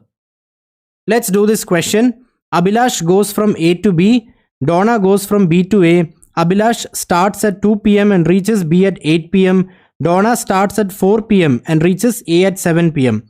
At what time will Abhilash and Donna meet each other? Both travel at a uniform speed throughout their respective journey. Now, pause the video, give it a try, and then let's do it together. Alright, we are back. Let's do it together. Now, we are given that Abhilash starts from A and goes to B. He starts at 2 p.m. and reaches B at 8 p.m. Donna starts at 4 p.m. from B and reaches A at 7 p.m. Alright, so we can see that Abhilash takes 6 hours and Donna takes 3 hours for the journey. Now, who starts first? You can see that Abhilash starts earlier, right? So let's find out where will Abhilash be by the time Donna starts, that is at 4 p.m. For this, let's divide the stretch AB into 6 equal parts. Alright. Now, you can see that at 3 p.m. Abhilash would be here, at 4 p.m. he would be here, at 5 p.m. he'll be here, 6 p.m. over here, 7 p.m. over here, and at 8 p.m. he reaches over here. So at 4 p.m. Abhilash is at point O. Now, let's proceed. What's the time ratio? time taken by Abhilash for the journey AB to the time taken by Donna is equal to 6 by 3, because we have it over here that they take 6 and 3 hours respectively. Now over here, the distance traveled by Abhilash and Donna is the same, right? It's the distance between A and B. Therefore, when the distance is constant, we know that speed is inversely proportional to time. Therefore, the ratio of the speeds, that is speed of Abhilash to speed of Donna, would be the inverse of the time ratio. That is, it's equal to 1 by 2. Alright, now let's only consider the stretch OB. Let me draw that over here, because the meeting will happen somewhere in between O and B, right? So Abhilash is moving from O towards B and Donna is moving from B towards O. Let M be the meeting point. Now, if we take Abhilash's journey only from O to B, right, then the time taken by both of them to meet is constant. So from point O, say Abhilash is traveling T hours, B also would be from Donna also from B would be traveling T hours, so that they meet at point M. So time is constant, therefore we can see that speed ratio is equal to the distance ratio, because when time is constant, speed is directly proportional to distance. So as the time is constant, distance traveled by Abhilash divided by distance traveled by Donna will be equal to speed of Abhilash by speed of Donna, which is equal to 1 by 2. Alright, so what does that mean? It means that if from point O to point M the distance is x, then the distance from point M to point B will be equal to 2x. Now let's only consider Abhilash. For Abhilash, the time taken to travel the distance OM to the time taken to travel the distance MB will be equal to x by 2x, right? Because the speed of Abhilash is constant throughout, and when speed is constant, we know that time is proportional to distance. Therefore, for Abhilash, time taken for the stretch OM by time taken for the stretch MB is equal to the distance OM by the distance MB, which is equal to 1 by 2. Alright, now we know that the total time taken by Abhilash to travel from O to B is from 4 p.m. to 8 p.m. That's a total of 4 hours. So let's divide this 4 hours in the ratio 1 by 2. We are trying to find out the time taken for him to travel from O to M, that is TOM. So TOM will be 1 by 3 into 4, right? We are dividing this 4 hours into 3 equal parts and we are taking one part. So that would be 1 by 3 into 4 hours, right? And therefore we can find out that they meet at 4 plus 1 by 3. This over here is equal to 1 by 3, right? This is 1 by 3 hours. So the total time taken is equal to 2 plus 1 by 3. So if you just want the time, so from 4 p.m. it's an extra 1 hour and 1 by 3 hours. So that's equal to 5:20 p.m. That's the time they meet each other. Let's do this question. Andy goes from A to B. Donna goes from B to A by the same route. Andy starts at 2 p.m. Donna starts at 5 p.m. Both of them reach their destinations at the same time. They meet each other at 6 p.m. At what time will Andy reach B? Both travel at a uniform speed throughout their respective journey. Alright, so over here we have Andy traveling from A to B and Donna traveling from B to A, and it's given that Andy starts at 2 p.m. and Donna starts at 5 p.m. They meet each other at 6 p.m. and let that be point M. Alright, now to travel from A to M, Andy is taking 4 hours, right? Because he starts at 2 p.m. and reaches over here at 6 p.m. Similarly, Donna takes 1 hour to start from B and reach M. So let me note that over here.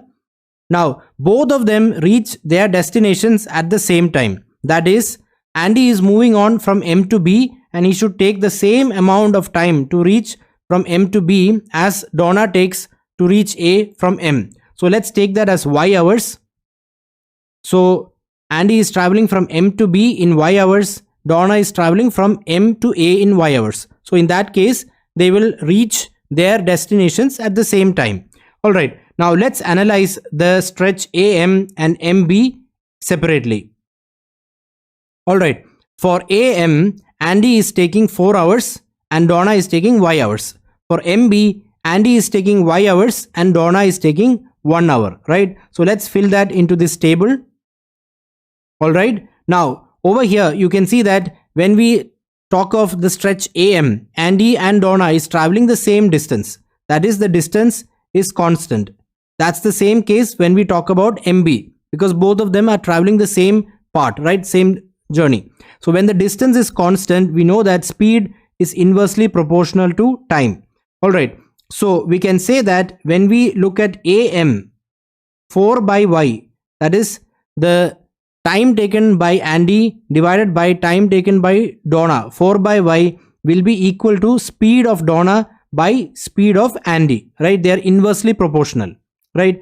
So this is time taken by Andy and this is time taken by Donna. So over here you have Andy in the numerator. In this side you have Andy in the denominator. That's because they are inversely proportional. All right. So similarly, when you talk of the stretch MB, we can say that y by 1 is equal to speed of Donna by speed of Andy. This again is the time taken by Andy and this is the time taken by Donna, and that's for the stretch MB. Now we know that the speed of Donna is constant throughout the journey and the speed of Andy is constant throughout the journey. So the speed ratios are equal.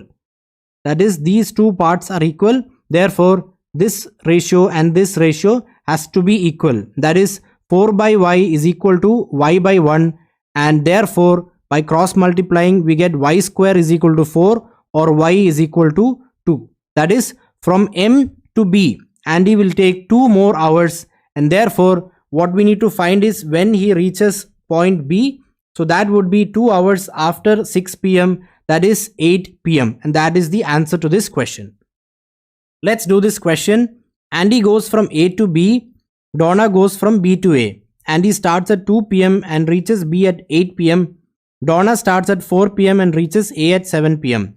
How many kilometers from A do they meet? Both travel at a uniform speed throughout their respective journey. Alright, pause the video, give it a try, and then let's do it together. Alright, we are back. Let's do it together. Now we know that Andy is traveling from A to B and Donna is traveling from B to A. Andy starts at 2 p.m. and reaches at 8 p.m. Donna starts at 4 p.m. and reaches at 7 p.m. You can see that Andy takes 6 hours for the journey and Donna takes 3 hours. Now who is starting first? You can see that Andy is starting first, right?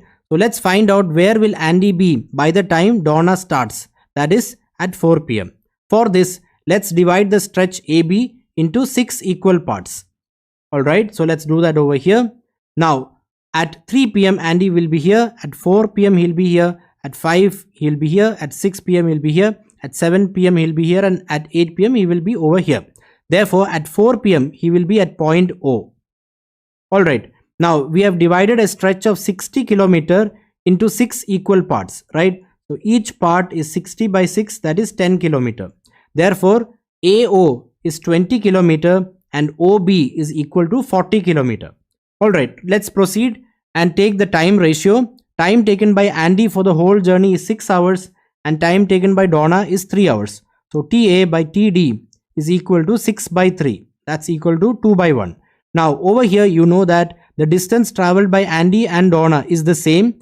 When distance is constant, speed is inversely proportional to time. Therefore, speed of Andy by speed of Donna will be equal to 1 by 2, which is the inverse of this ratio.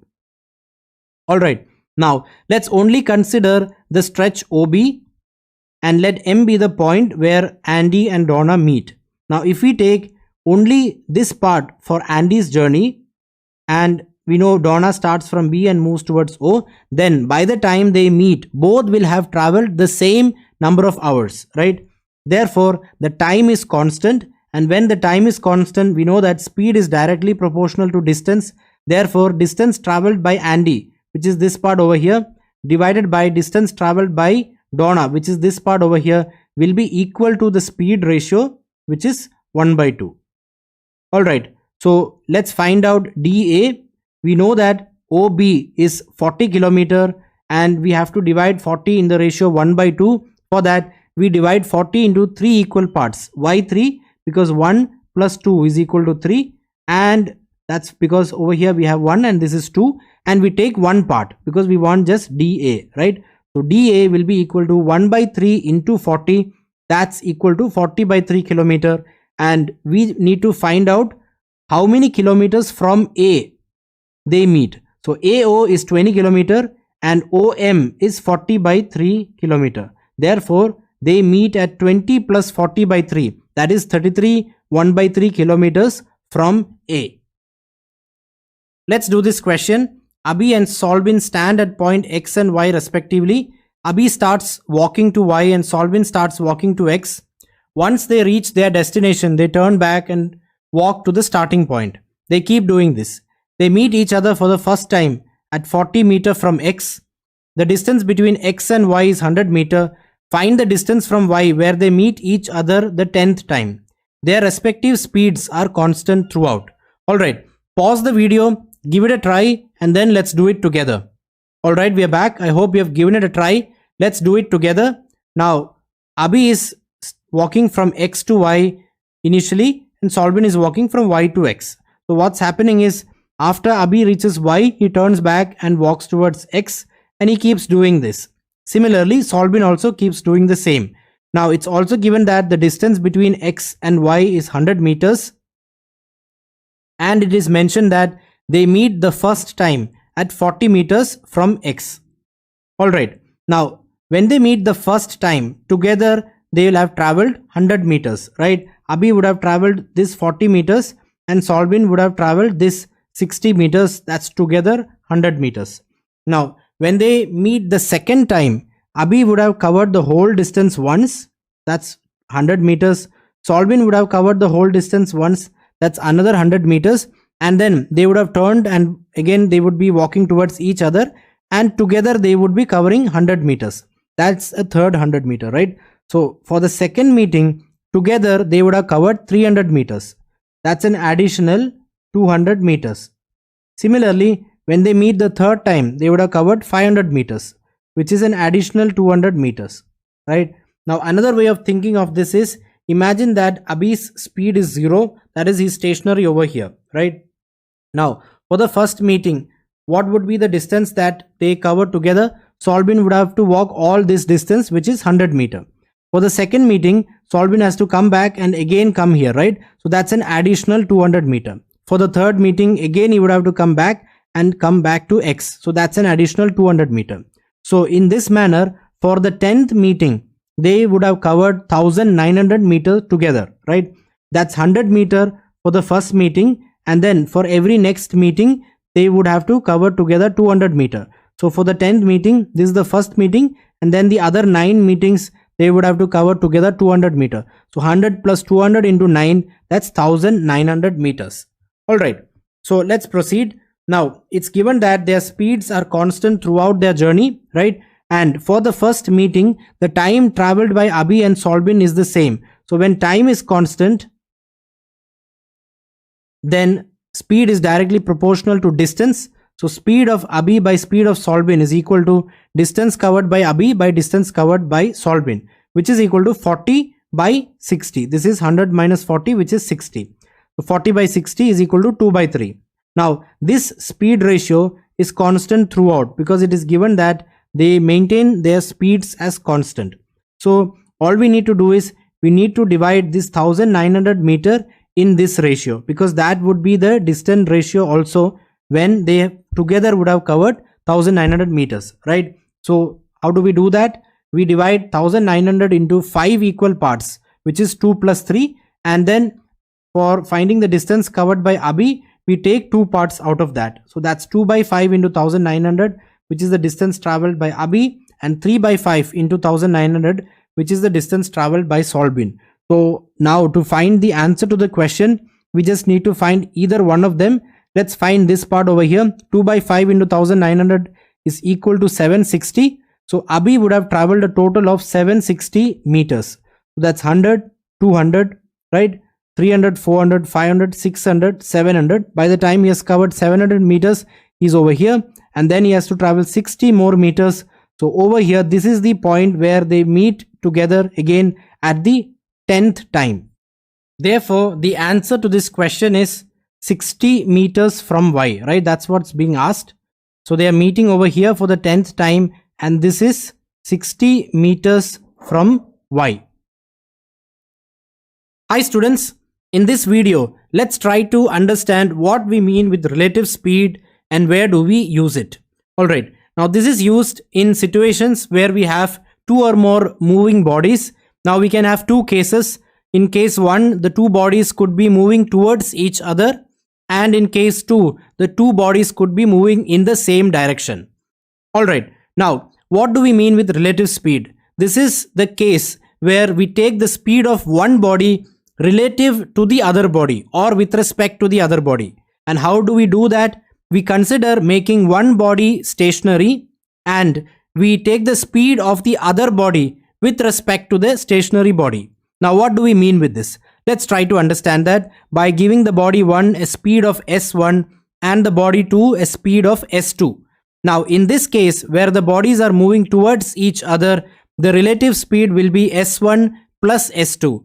And in this case where the two bodies are moving in the same direction, the relative speed will be s1 minus s2. Now let's try to understand what we mean with this. Now you must have traveled by train, and say you are traveling on one track in this direction, and suddenly a train comes in the opposite direction on a parallel track. Now you are looking out at the other train through a window, and you might notice that this train over here seems to move very fast, right? That's because you are actually feeling the relative speed, that is s1 plus s2. Now let's take another case. You're moving on this train that's moving in this direction. Now another train is moving in this direction, right? It's a little bit faster. Now you're looking out of the window and you're seeing this train. Now though this train is moving at a pretty good speed, to you it seems as if it's moving at a very slow speed. It's slowly moving ahead, right? That's because you are seeing the relative speed, that is the difference of the two speeds, which is s1 minus s2. Alright, now let's take one more example to understand this even better. Now say we have two bodies b1 and b2 and they are moving towards each other. The speed of b1 is 30 km per hour and the speed of b2 is 20 km per hour, and it's given that the distance between these two bodies is 100 km. Now we are asked to find out when they will meet. Now for this, the approach with relative speed would be, let's make one body stationary. So for example, let's make b2 stationary. Then the relative speed is 30 plus 20 because they are moving in the opposite direction, right, towards each other. That's 50 km per hour. Now for them to meet, because b2 is stationary, b2 is over here, so b1 has to travel all the 100 kilometers to reach over here, right? Now time is equal to distance by speed. Therefore the time taken will be 100 km divided by 50 km per hour, which is the relative speed. So the time taken will be 100 by 50, which is equal to 2 hours. So they will meet each other at after 2 hours. Though they won't meet over here, they'll meet somewhere in the middle, right? What will happen after 2 hours? B1 would have moved 30 into 2, that is 60 kilometers, and B2 would have moved 20 into 2, that is 40 kilometers. So this is where they are meeting, but we were able to find this using relative speed, where we assumed one body as stationary and we transferred the speed of this body to the other body, and with that we calculated the relative speed and we were able to attack this problem. Let's do this question. Manu and Meenu are siblings. Manu takes Meenu's toy and runs away from her at 5 km per hour. Meenu sees this only after Manu ran 300 meters. She pursues Manu at 8 km per hour. What distance did Manu run by the time Meenu catches hold of him? Alright, pause the video, give it a try, and then let's do it together. Alright, we are back. I hope you have given it a try. So what's happening over here? We know that Manu took Meenu's toy and he's running away, and he has already covered 300 meters by the time Meenu starts pursuing him. And Meenu's speed is 8 km per hour and Manu's speed is 5 km per hour. Alright, now let's try to do this with the concept of relative speed. So for this, we make Manu stationary. So we make him stationary at this point, and the relative speed is equal to 8 minus 5, that is 3 km per hour. Now Meenu has to travel a distance of 300 meters at a speed of 3 km per hour. How much time will she take? So we know that speed is distance by time. So distance is equal to speed into time. This 300 meter is equal to 0.3 kilometer. So we get that if she is taking h hours to catch up, so 3 into h is equal to 0.3. That is, this is the distance, this is the speed, and this is the time, right? So speed into time is distance. Therefore, h is equal to 0.1. That's 0.1 hours, which is equal to 6 minutes. So it takes her 6 minutes to catch up with Manu. And what distance did he run in 6 minutes? So Manu would have run this more distance, right? 300 plus this distance. So his speed is 5 km per hour. So that's 5 into 0.1, because that's kilometer per hour, right? So this is 0.1 hour. So that's 0.5 kilometer. So a total of 0.5 plus 0.3, that is 0.8 kilometer or 800 meter. So that's the answer to this question. Let's do this question. A boy rows 100 km upstream in 5 hours. He rows back in 2 hours. While rowing back, he reduces his speed by 50%. The speed of the current is constant while he rowed upstream as well as downstream. Find the speed of the current. Alright, pause the video, give it a try, and then let's do it together. Alright, we are back. I hope you have given it a try. Let's do it together. We start by drawing a rough sketch. We have 2 points that are 100 km apart. Now he is rowing upstream and it takes him 5 hours. Now let the speed of the boy be SB. Alright, now when he is rowing downstream, he is reducing his speed by 50%. So his speed is 0.5 SP and it is taking him 2 hours. Alright, now the stream is flowing down. So this is the direction of the stream and the speed of the stream is SC. Alright, now how do we know that? Because initially is rowing upstream, right? So that's opposite to the direction of the stream. Alright, now speed is equal to distance by time. Therefore distance is equal to speed into time. And in both the cases where he is rowing upstream as well as downstream, the distance covered is 100 km. Now when he is rowing upstream, his net speed is SB minus SC because the current is against him. When he is rowing downstream, the current is favoring him. So his net speed is SB 0.5 SB plus SC. Alright, now let's put that into this equation. We know that distance is speed into time. So in this case, SB minus SC into 5, because he's taking 5 hours, is equal to 100. What about the case where he's rowing downstream? That would be 0.5 SB plus SC into 2, because it's taking him 2 hours, is equal to 100. Alright, let me make some space over here. Alright, now both of these are 100.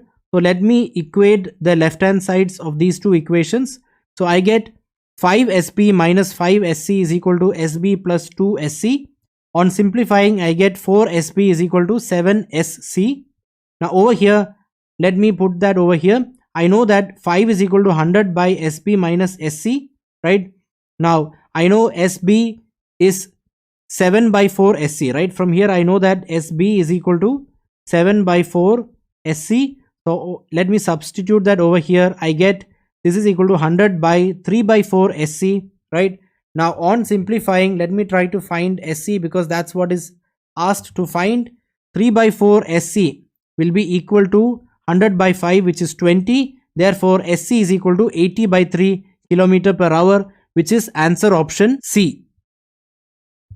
In this video, let's discuss 4 types of questions where we have to apply the concepts of relative speed. Now, I've listed them down over here. In case 1 and case 2, we have a moving body and a not moving body. The only difference is that in case 1, the not moving body is of negligible length. An example can be a person. In case 2, the not moving body is also of some significant length. Alright, in case 3 and case 4, we have 2 moving bodies. In case 3, these 2 are moving in opposite direction, and in case 4, they are moving in the same direction. Alright, now let's get started with the first case. For this, let's have a sample question. A train of length 100 meter is traveling at a speed of 18 km per hour. John is standing on the platform. How much time will it take for the train to cross him? Now over here, John is a second body and he is not moving, and the length of John is negligible when compared to the length of the train. Alright, now remember 1 km per hour is equal to 5 by 18 meter per second. Alright, now we need to find out how much time it will take for the train to cross him. Now speed is equal to distance by time, right? Therefore time is equal to distance by speed. Now we need to find out the time taken for the train to cross John. Now imagine that the train is over here and John is over here.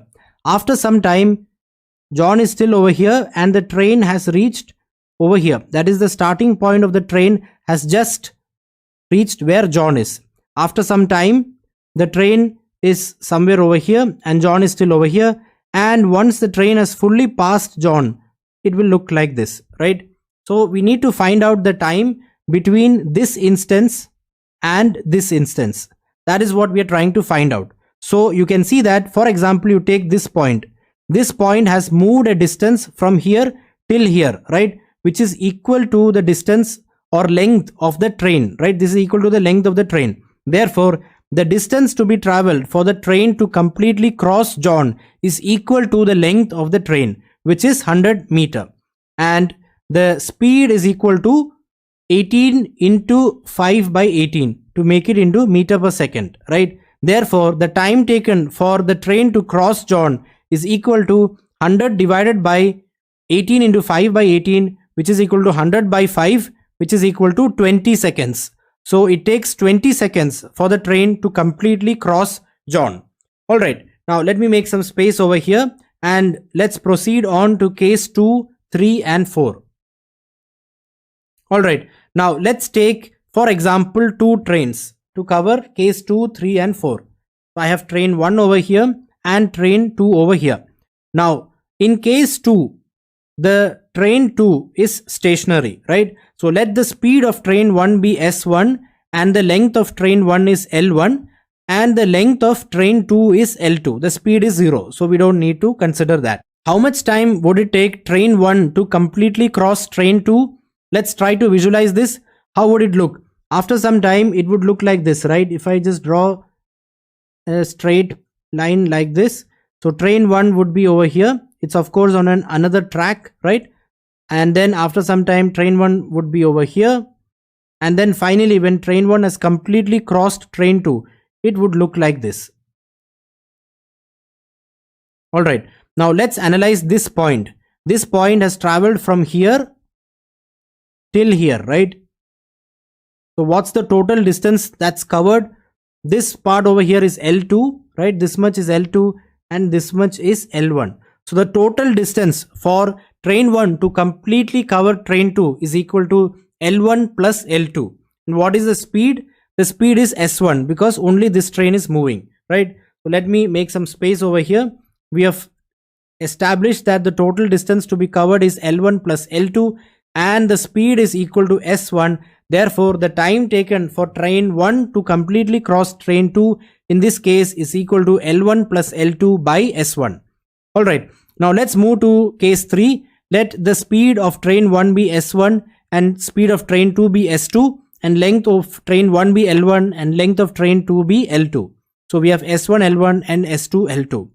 In this case also, the total distance to be covered would be L1 plus L2, but as they are moving in opposite direction, the relative speed will be S1 plus S2. Therefore, the time taken for train 1 to completely cover train 2 will be L1 plus L2 divided by S1 plus S2. Now, let's come to case 4. Again, we have S1 L1 and S2 L2. In this case, the relative speed would be S1 minus S2 and hence the time taken for train 1 to completely cross train 2 will be L1 plus L2 divided by S1 minus S2. And remember, train 1 would cover train 2 only if speed 1 is greater than speed 2. If speed 1 is not greater than speed 2 and both of them are moving in the same direction, in that case, train 1 would never cover train 2. Let's do this question. Train A is traveling at 100 km per hour. it is 200-meter long. Train B is 300-meter long. Train B is traveling on a track parallel to the track on which train A is traveling at 80 km per hour in the same direction. In train B, a passenger is walking at 5 km per hour towards the rear end of the train. In how many seconds will train A completely cross the passenger in train B? Alright, pause the video, give it a try, and then let's do it together. Alright, we are back. I hope you have given it a try. Let's do it together. First, let's try to visualize the question at hand. We have train A moving in this direction. We have train B also moving in this direction, right? And we have a passenger inside train B who is moving in this direction. We need to find out the time taken by train A to completely cross this passenger. Now, if the question was such that train A is moving in this direction and this passenger is on a stationary platform and is stationary, then we know how to do that, right? That would be the length of train A divided by the speed of train A. So let's try to convert the question at hand into the question which we know how to solve using relative speed. So first, let's find the relative speed of train A and train B. So that would be 100 minus 80 because both of them are traveling in the same direction, which is equal to 20 km per hour.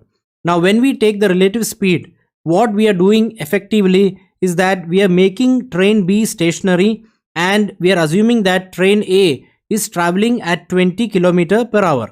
Alright, now let's find the relative speed of the passenger with respect to train A. In that way, we are making the passenger stationary. So the relative speed of train A and the passenger will be 20 plus 5, that's 25 km per hour because they are moving in opposite directions. Alright, now we just have a stationary passenger over here and train A traveling at 25 km per hour. So we know how to find the time taken by train A to cross this passenger. That would be the length of train A, which is 200 meter, divided by the speed, which is 25 km per hour. So the answer is 200 by 25 into 5 by 18. We do this part over here to convert kilometer per hour into meter per second, and that is equal to 8 into 18 by 5, right, on simplification, and that's approximately 28.8 seconds, which is your answer. Hi students, in this video, let's get started with circular track based races. Now there are two cases over here. People could be running around a circular track in the same direction as well as in the opposite direction. Now let's start with people running in the same direction. Alright, so over here we have a circular track of circumference 1500 meter, and let two people A and B be running in this direction at 50 meter per minute and 30 meter per minute respectively. Now let's think of four questions. When will they meet for the first time? Where will they meet for the first time? How many times will they meet in a given amount of time? And when will they meet at the starting point? Let's think of these four things to begin with. Now, to complete one complete round around this circular track, how much time will A and B take? Let's think of that. The total distance to be covered is 1500 meter and the speed of A is 50 meter per minute. So he would take 1500 by 50, that is 30 minutes to complete one round. Similarly, B will take 1500 by 30, which is equal to 50 minutes to complete one round. Now, what does this mean? It means that after every 30 minutes, A will be over here. Similarly, after every 50 minutes, B also will be over here, right? So to find the time after which both of them will meet at the starting point, all we need to do is we need to find the LCM of 30 and 50, which is equal to 150 minutes. Now, let's try to visualize this. A will be at the starting point after every 30 minutes. So A will be over here after 30 minutes, after 60 minutes, after 90 minutes, after 120 minutes, after 150 minutes, etc. Right? Now, similarly, B will be over here every 50 minutes. So B will be at the starting point after 50 minutes, after 100 minutes, after 150 minutes, after 200 minutes, etc. So you can see that after 150 minutes, both of them will be over here, and that is nothing but the LCM of 30 and 50. Alright, so let me make some space over here. When will they be at the starting point for the second time? They'll be again at the starting point after 300 minutes, right? Which is nothing but 150 into 2. Again, they'll be together after 450 minutes. All right. So we have covered this part. Now let's move to this question. When will they meet for the first time? Now, if A and B are meeting for the first time, and remember, they are keeping on running around this track. They don't stop after one round. Now, when we say that they are meeting for the first time, it means that the faster person, which is A, has a lead of one round over B, right? So the first meeting happens when A has a lead of one round over B, and over here, one round is equal to 1500 meter, right? So there is a lead of 1500 meter. And what is the relative speed of A and B? The relative speed is equal to 50 minus 30, which is equal to 20 meter per minute, right? Because they are traveling in the same direction. Therefore, time is equal to distance by speed, and hence they will meet after 1500 by 50 minus 30, which is equal to 75 minutes. So after 75 minutes, they'll be together. Again, after 150 minutes, they'll be together. And again, after 150 plus 75 minutes, they'll be together. So that's the frequency with which they meet. All right. Now, where will they meet? Now, over here, we know that they'll be together after 75 minutes. So we just need to find the distance traveled by either of them in 75 minutes. Let's go ahead with person B. So in 75 minutes, person B will travel 75 into 30. That's equal to 2250 meter, right? So he's starting from here. So after covering one round, he has covered 1500 meter, and to cover 2250, he has to cover 750 more meters. So that would be over here. So the place where they meet for the first time is over here, which is 750 meters from the starting point. And how many times would they meet, say, in 200 minutes? So that would be 200 divided by 75, because they are meeting every 75 minutes. So in 200 minutes, they would meet 2 times, right? Because 200 by 75, it goes 2 times. That's 150, and you have a 50 minutes reminder. So that does not count. You just need to take the whole number. So how many 75s are there in 200? That's equal to 2. So they will be meeting 2 times in 200 minutes. Now let's move on to the case where 2 people are moving on a circular track in opposite directions. Alright, so we have a circular track over here of 1500 meter circumference, and let 2 people A and B be moving such that A is moving in the counterclockwise direction at 50 meter per minute and B is moving in the clockwise direction at 30 meter per minute. Alright, now when the first meeting of A and B happens, how much distance would they have covered together? Together they would have covered 1500 meter, which is the circumference of the circular track, right? Can you visualize this? Let's say, for example, that they are meeting over here. Just as an example, in this case, A would have moved this much distance, right? And B would have moved this much distance. Now, can you see that this plus this is equal to the whole circumference, which is equal to 1500 meter. So when they meet for the first time together, they would have moved 1500 meters. Now, what's the relative speed? The relative speed is equal to 50 plus 30, which is equal to 80 meter per minute. Why is that so? Because they are moving in the opposite direction. Therefore, we know that time is equal to distance by speed. Therefore, the time taken for them to meet for the first time would be 1500 by 50 plus 30, which is equal to 18.7 minutes approximately. So they'll meet together after 18.7 minutes. Now, what about the second meeting? When they meet for the second time, together they would have covered 3000 meters. Now, what's the best way to visualize this? Imagine that one person is stationary. So that's what we talk about when we discuss relative speed, right? Imagine, for example, person B is stationary. So person B is over here itself. Now, if A has to meet person B, for the first meeting, A will have to cover one complete round, which is 1500 meter, right?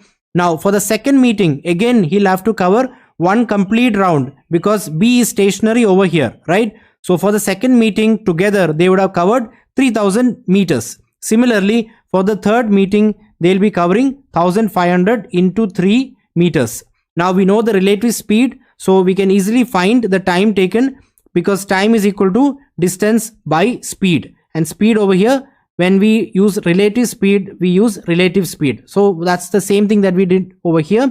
So the second meeting would be after 3000 by 80, which is approximately 18.7 into 2. So that is approximately 37 minutes. Let's do this question. In a 10-kilometer race, AB overtakes Tito in the middle of the 5th round. When AB is finishing the race, how many meters ahead of Tito is he?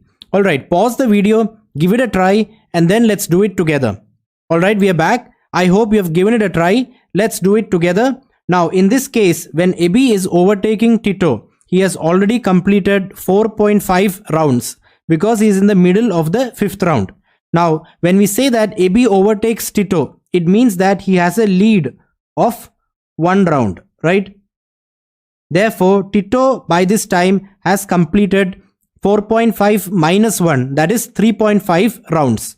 Alright, now because both of them start at the same time, because it's not mentioned anywhere that somebody is starting at a different time, right? So as both of them are starting at the same time, the time taken for AB to cover 4.5 rounds and Tito to cover 3.5 rounds is the same. So when time is constant, we know that speed is directly proportional to distance. Therefore, speed of AB divided by speed of Tito is equal to distance covered by AB by distance covered by Tito. That's equal to 4.5 by 3.5, right? That's 4.5 by 3.5, which is the same as 9 by 7. Now, don't get confused as to taking this ratio. We don't know the circumference of the circular track. That is true. But if the circumference is x, 4.5 rounds would be 4.5 into x meters and 3.5 rounds would be 3.5 into x. So you can see that x and x cancel out. Therefore, the ratio of the distance covered would be 4.5 by 3.5.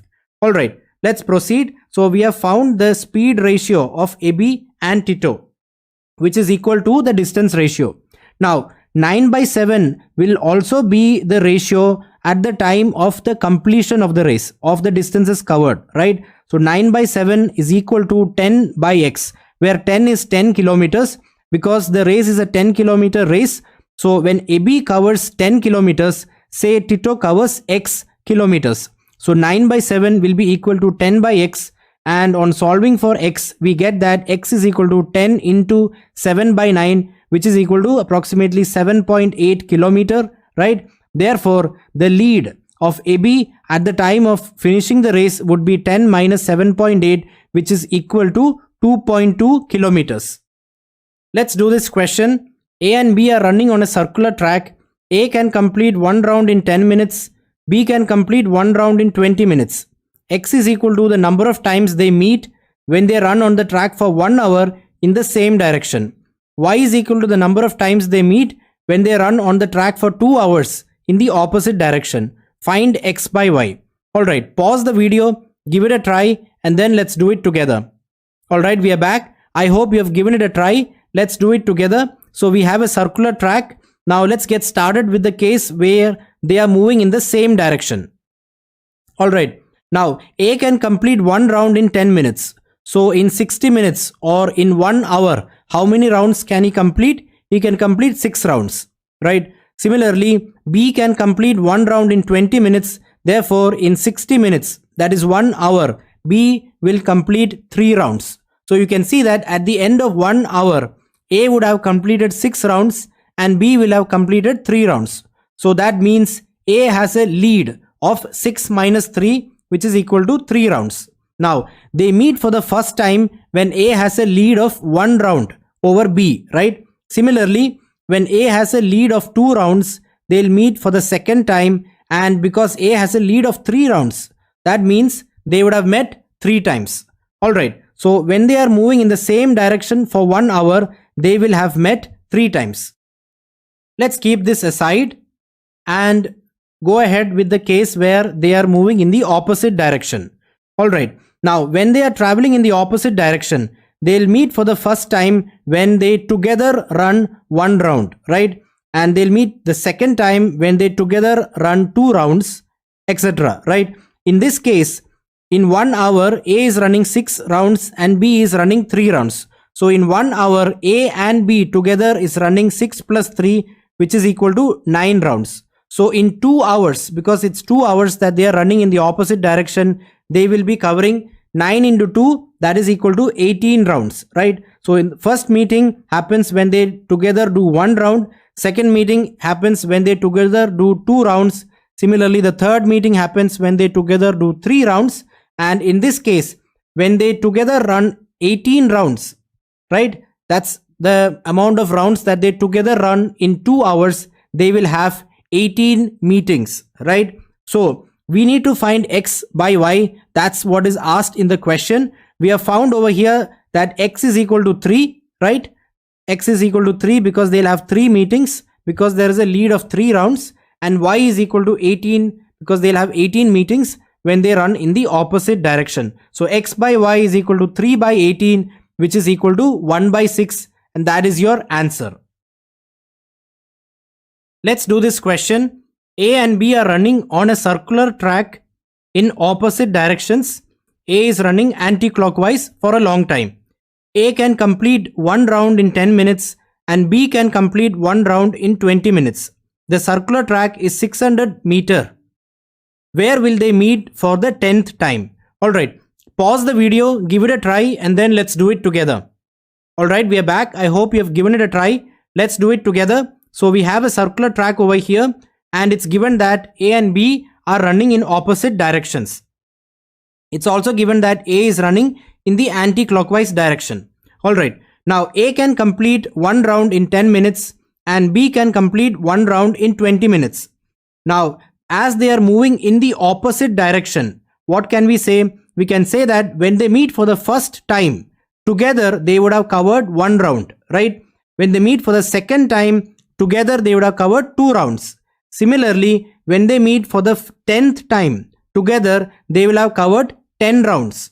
Alright, now let's find the speed ratio. SA by SB will be equal to distance covered by A by distance covered by B, because time is constant, right? When time is constant, speed is directly proportional to distance, because they are starting at the same time and they are running for the same amount of time. Alright, now what's the speed of A? That is 1 round in 10 minutes. So we can say that speed is distance by time. Distance is 1 round and time is 10 minutes.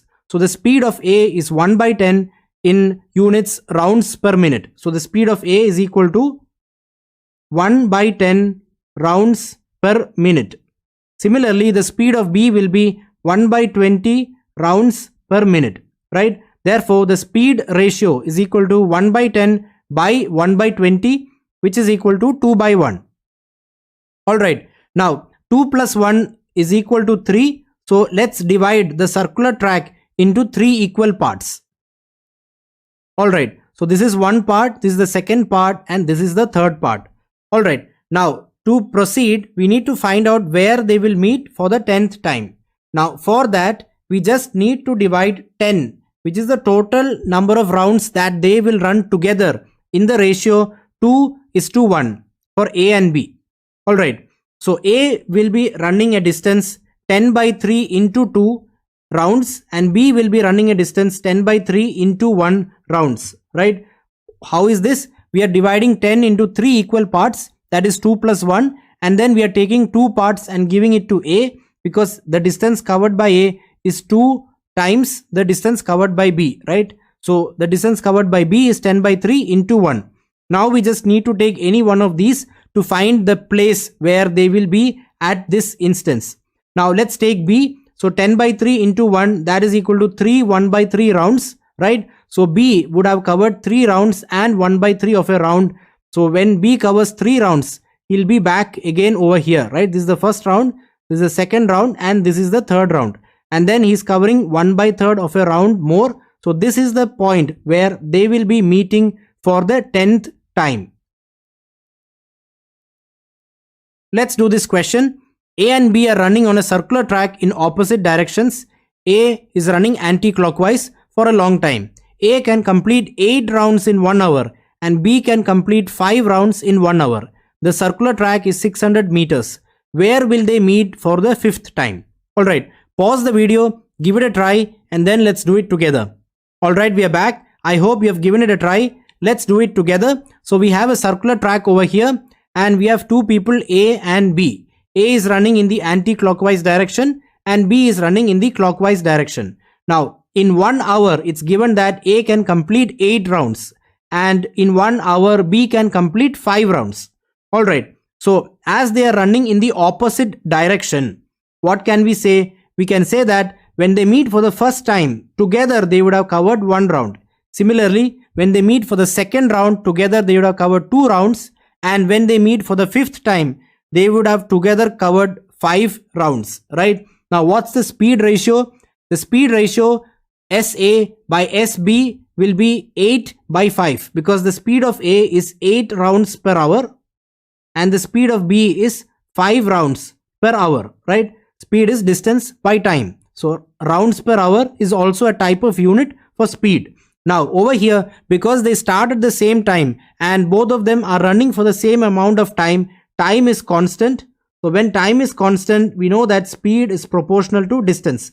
Therefore, the speed ratio, that is SA by SP, will be equal to DA by DB. And that is equal to 8 by 5 because we know the speed of A and the speed of B. So this is equal to 8 by 5. Now, 8 plus 5 is equal to 13, right? So let's divide the circular track into 13 equal parts. Alright, now we need to find out where they meet for the 5th time. Now first, let's think of where they meet for the first time. For the first time, they will meet over here, right? Because the distance covered by A will be 8x and the distance covered by B will be 5x.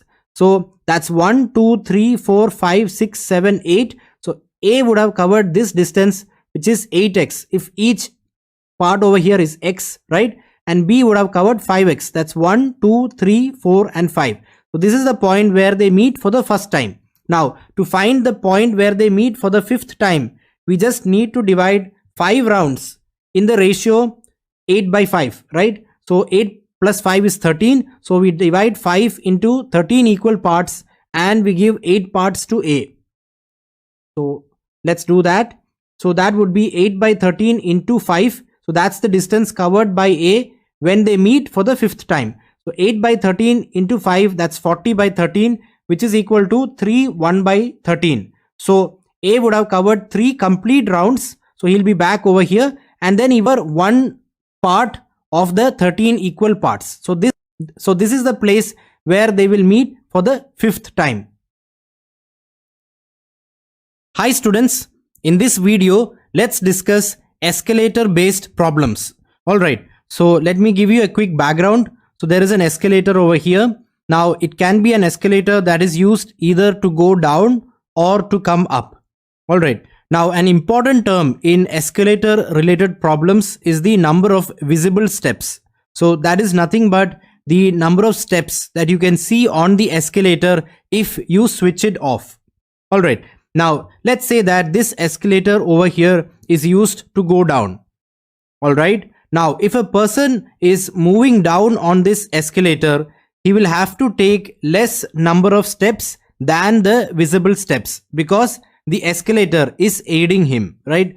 Now if a person were to go up on the same escalator, then he would have to do more steps, right? Because for every step he takes, the escalator is also pushing him down by some amount. Alright, now let's get into depths of these with the help of problems. Let's get started with the first question. Andy walks down an escalator that is switched off. He counts 100 steps. The escalator is intended to help people go down. When the escalator is on, he only had to do 60 steps. If he tries to climb up the escalator, how many steps will he need to make? Alright, now let's get started together on this question. It's given that the visible steps is equal to 100, right? That's because when the escalator was switched off, he had to do 100 steps, right? So when he was moving down. Alright, now when it is switched on, he only had to do 60 steps. So that means that the escalator did the remaining 40 steps. Alright, now that's how a total of 60 plus 40, which is equal to 100 steps were covered and he was able to come out. Alright, now when he is moving up on the same escalator, for every 60 steps that Andy makes, the escalator will push him down by 40 steps, right? Because he's moving in the opposite direction, right? All right. So that means when he does 60 steps, effectively, he will only move up by 20 steps. How do you get this 20? That is 60 minus 40, right? Because the escalator is pushing him down by 40 steps. All right. So to come out of the escalator, he'll have to do a total of 100 steps.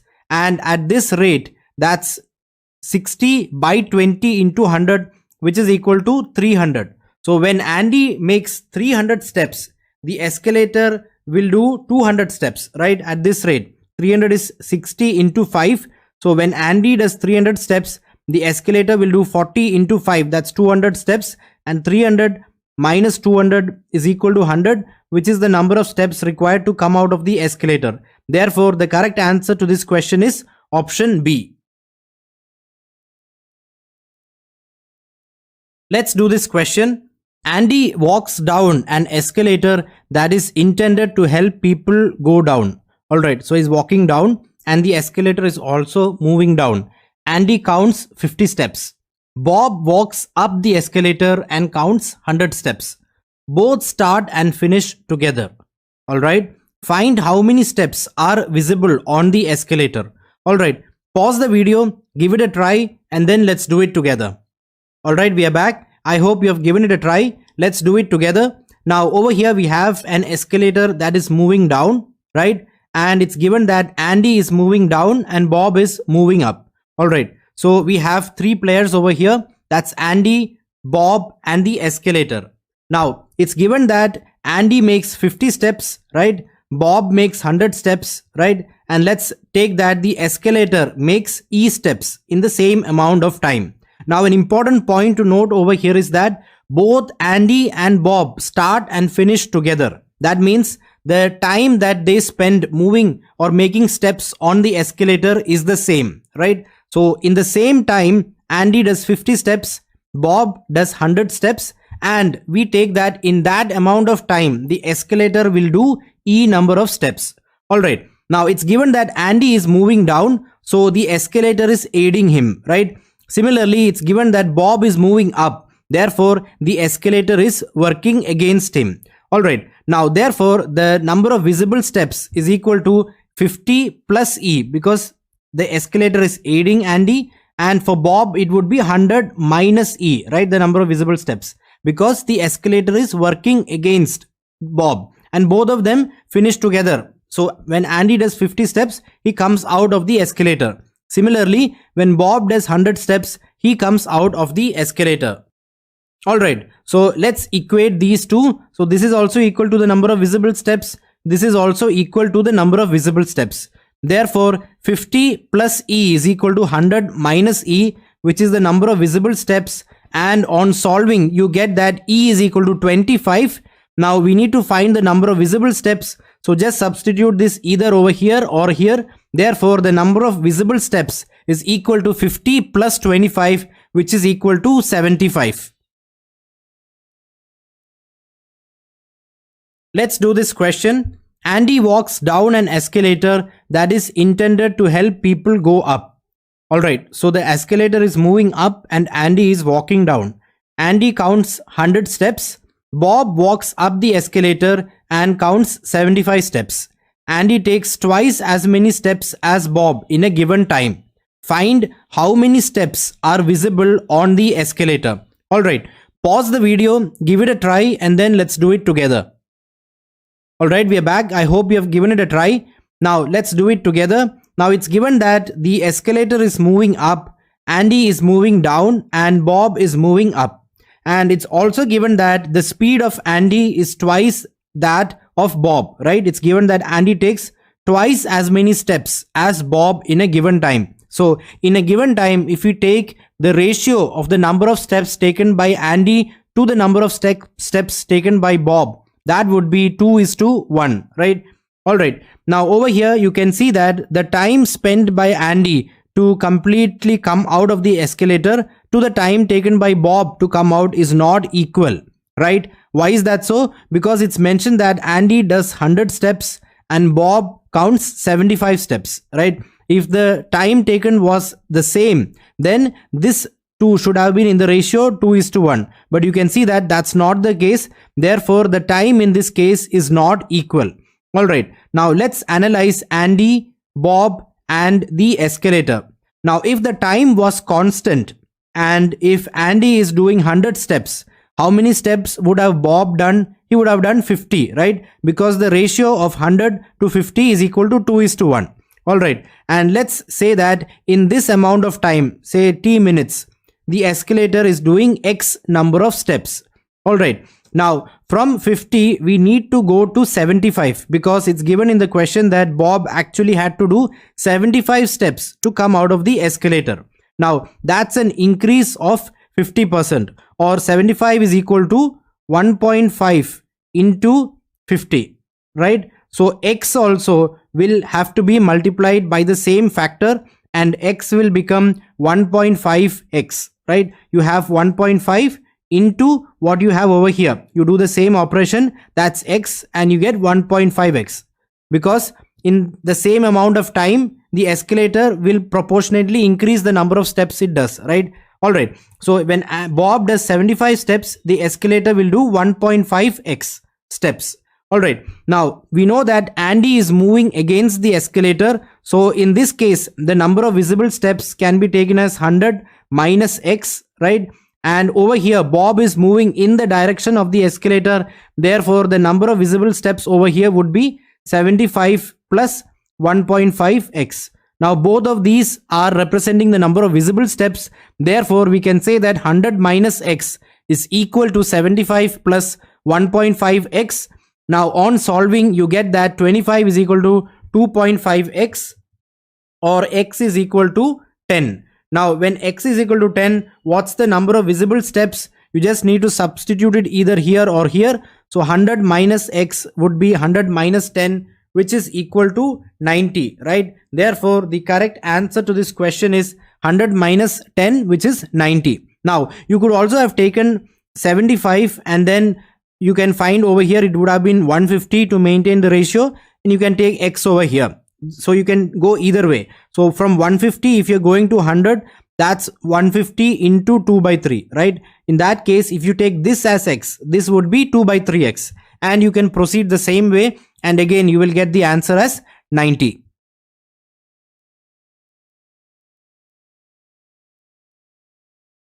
Let's do this question. Andy and Bob walk down an escalator that is intended to help people go down. All right, so both of them are going down. Andy takes 3 steps by the time Bob takes 1 step. When Andy takes 90 steps, he comes out of the escalator. Bob takes 60 steps to come out of the escalator. Find the number of steps on the escalator when it is switched off. All right, pause the video, give it a try, and then let's do it together. All right, we are back. I hope you have given it a try. Let's do it together. Now over here, we have to find the number of visible steps, right? And it's also given that the ratio of the number of steps taken by Andy to the number of steps taken by Bob in a certain amount of time is 3:1. All right. Now let's analyze Andy, Bob, and the escalator. Now to maintain this ratio, if Andy is doing 90 steps, the person Bob should have done 30 steps, right? Now let's write that over here. Let's take Andy does 90 steps, Bob does 30 steps, and the escalator does E steps in a certain amount of time. Now Bob had to do 60 steps to come out of the escalator, right? Now therefore, the time taken by Andy and Bob to come out of the escalator has to be different, because if the time was same, Bob would have only done 30 steps. All right. Now, if we want to increase the number of steps taken by Bob from 30 to 60, how many steps would have the escalator done in that amount of time? That's double the time, right? Because 30 into 2 is 60. So E will go to 2E. So by the time Bob does 60 steps, the escalator will do 2E steps. All right. Now in this case, both of them are walking down. Therefore, the escalator is working for them. Now, in the case of Andy, he's doing 90 steps and the escalator is doing E steps. Therefore, 90 plus E is equal to the number of visible steps, right?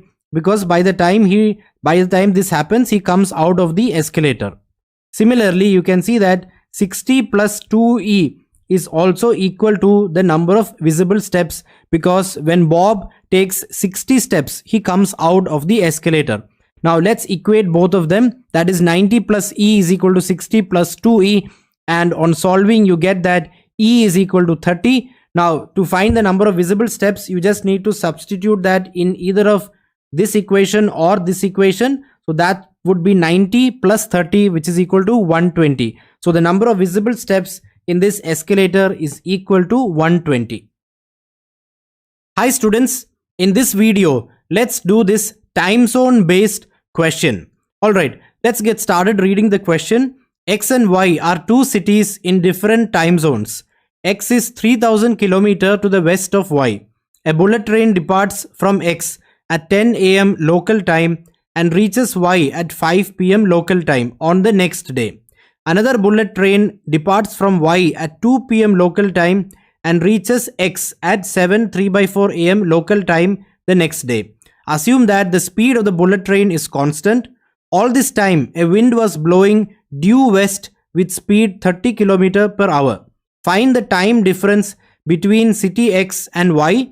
Also, what is the speed of the bullet train?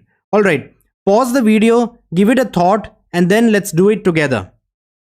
Alright, we are back. I hope you have given it a thought. Let's do it together. Now we start by drawing a rough sketch. We have two cities X and Y that are 3000 km apart, and we know that a wind is blowing due west at 30 km per hour. Alright, now a train is leaving X at 10 a.m. and reaches Y at 5 p.m. the next day, right? And another train leaves Y at 2 p.m. and reaches X at 7:03 a.m. the next day. Now if we just take the local times into consideration, we can see that there is a difference of 31 hours between 10 a.m. and 5 p.m. the next day, right? Similarly, between 2 p.m. and 7:03 a.m. the next day, there is a difference of 17:03 hours, right? Alright, so let me note that over here. Now, the time taken for this journey, for example, is not exactly 31 hours. Can you tell me why that is so? Let's take that city Y is R hours ahead of city X. Now, why is that so? Because city Y is towards the east compared to X, right? And we know that the sun rises in the east. So a city towards the east will be ahead of a city that's towards the west.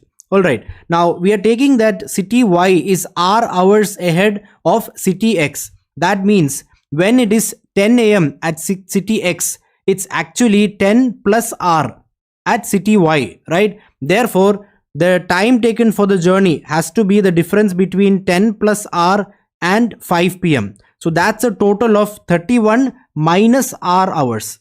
So the time taken for this journey is not 31 hours, but it is 31 minus R hours. Similarly, over here, when you consider that it's 2 p.m. over here and it's 7:03 a.m. over here, here actually with respect to the time zone of city Y, it would be 7:03 plus R, right? So the time taken for this journey over here from 2 p.m. to 7:03 plus R, that's equal to 17:03 plus R hours. So this is the actual times taken for the two journeys. Now we know that time is equal to distance by speed. So let's write that over here. The time for this journey is 31 minus R. So 31 minus R will be equal to distance by speed, which is equal to 3000 by P minus 30. P being the speed of the train, right? And we have to do minus 30 because the train is traveling in this direction and there is a wind in the opposite direction which is acting against it, right? So the net speed is P minus 30.